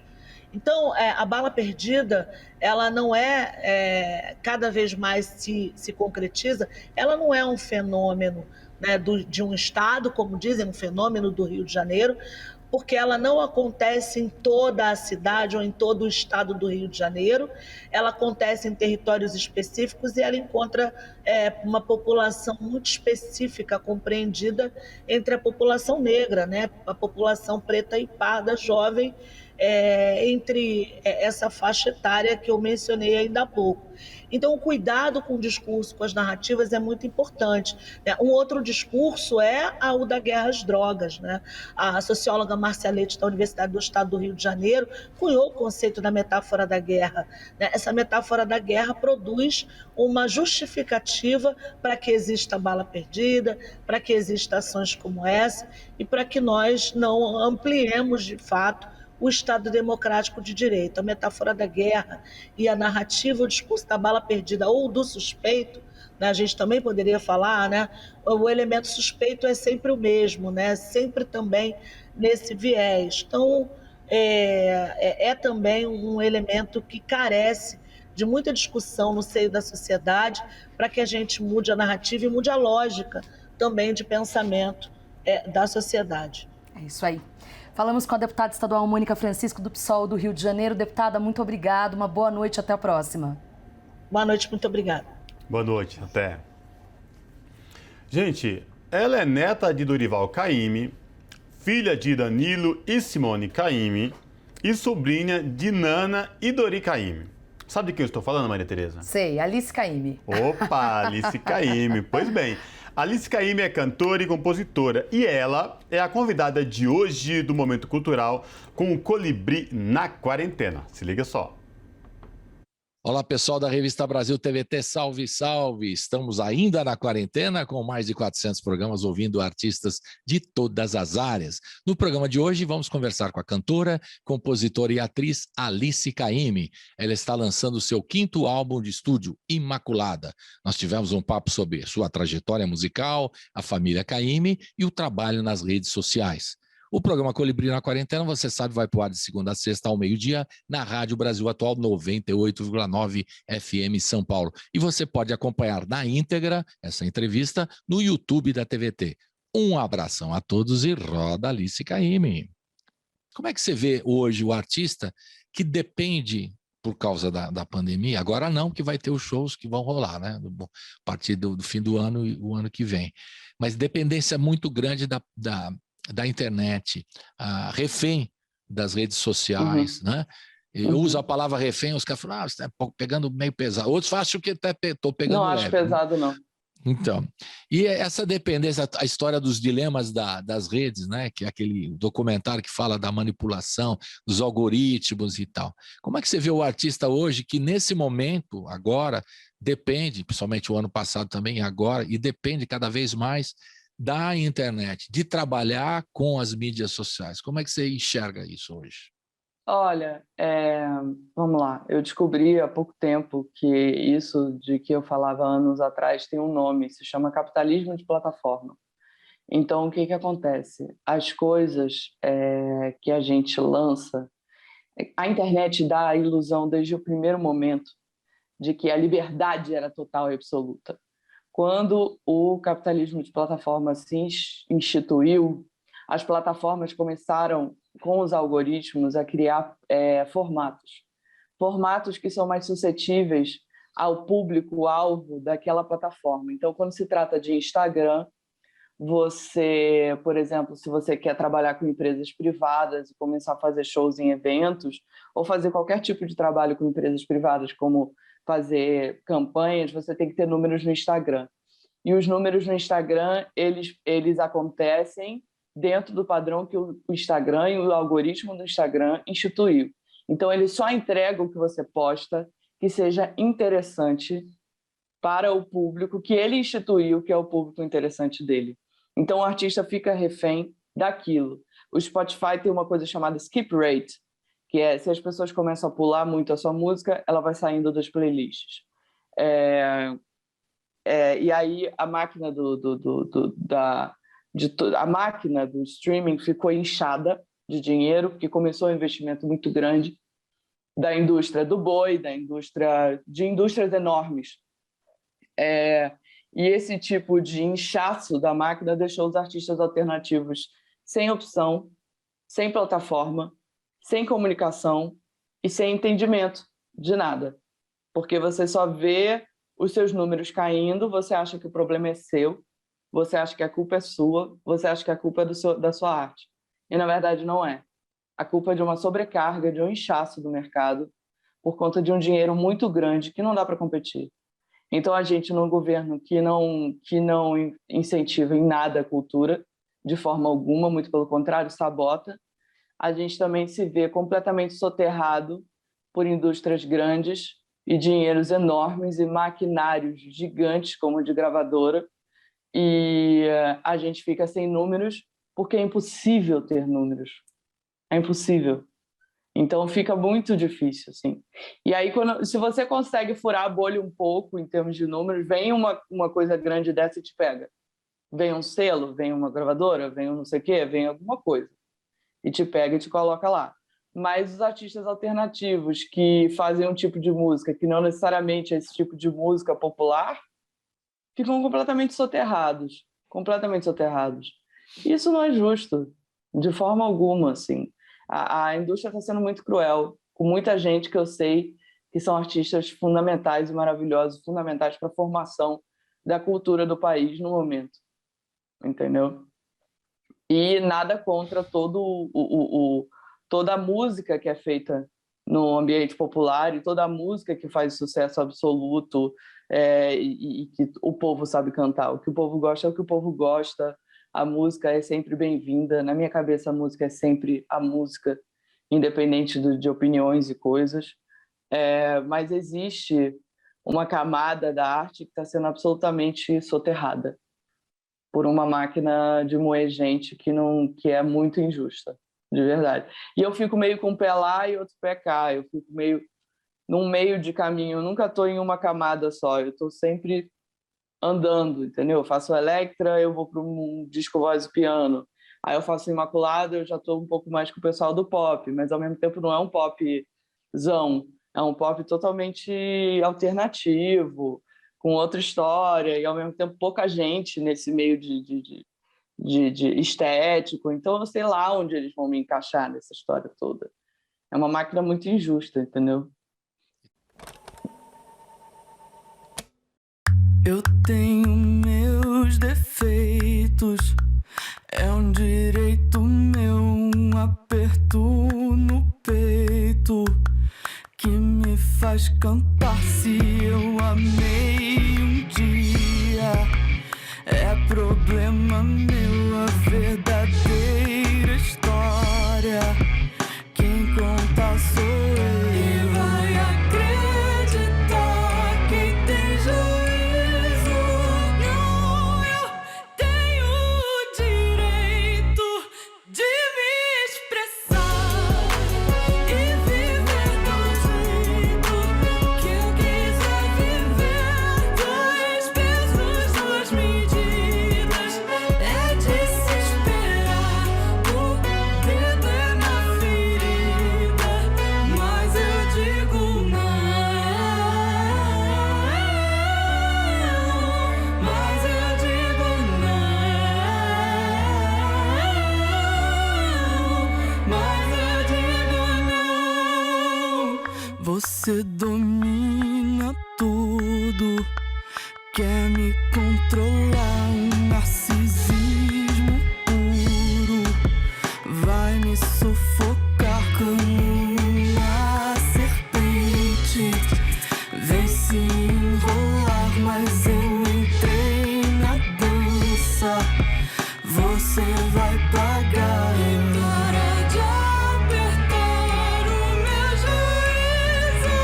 Não, eu tenho o direito de me expressar e viver do jeito que eu quiser viver. Dois pesos, duas medidas, é de se esperar. O dedo é na ferida, mas eu digo. Belíssimo clipe. Gente, lembrando, o Colibri na Quarentena vai ao ar a partir do meio-dia na Rádio Brasil Atual e pelo YouTube da TVT. E com esse clipe, a gente termina mais um Revista Brasil TVT, Maria Tereza. É isso aí, Cosmo, e eu deixo aqui o desejo de uma ótima semana para todos vocês, o agradecimento de ter nos acompanhado aí em mais esse domingo. Se cuidem, até a semana que vem. Tchau, Cosmo. Exatamente, Maria Tereza. Se cuidem, pessoal. A pandemia ainda não acabou. E aí, com essa chegada de mais uma variante identificada na África do Sul, já chegando em países da Europa, todo cuidado é pouco. Boa semana a todos e até o próximo domingo. Tchau!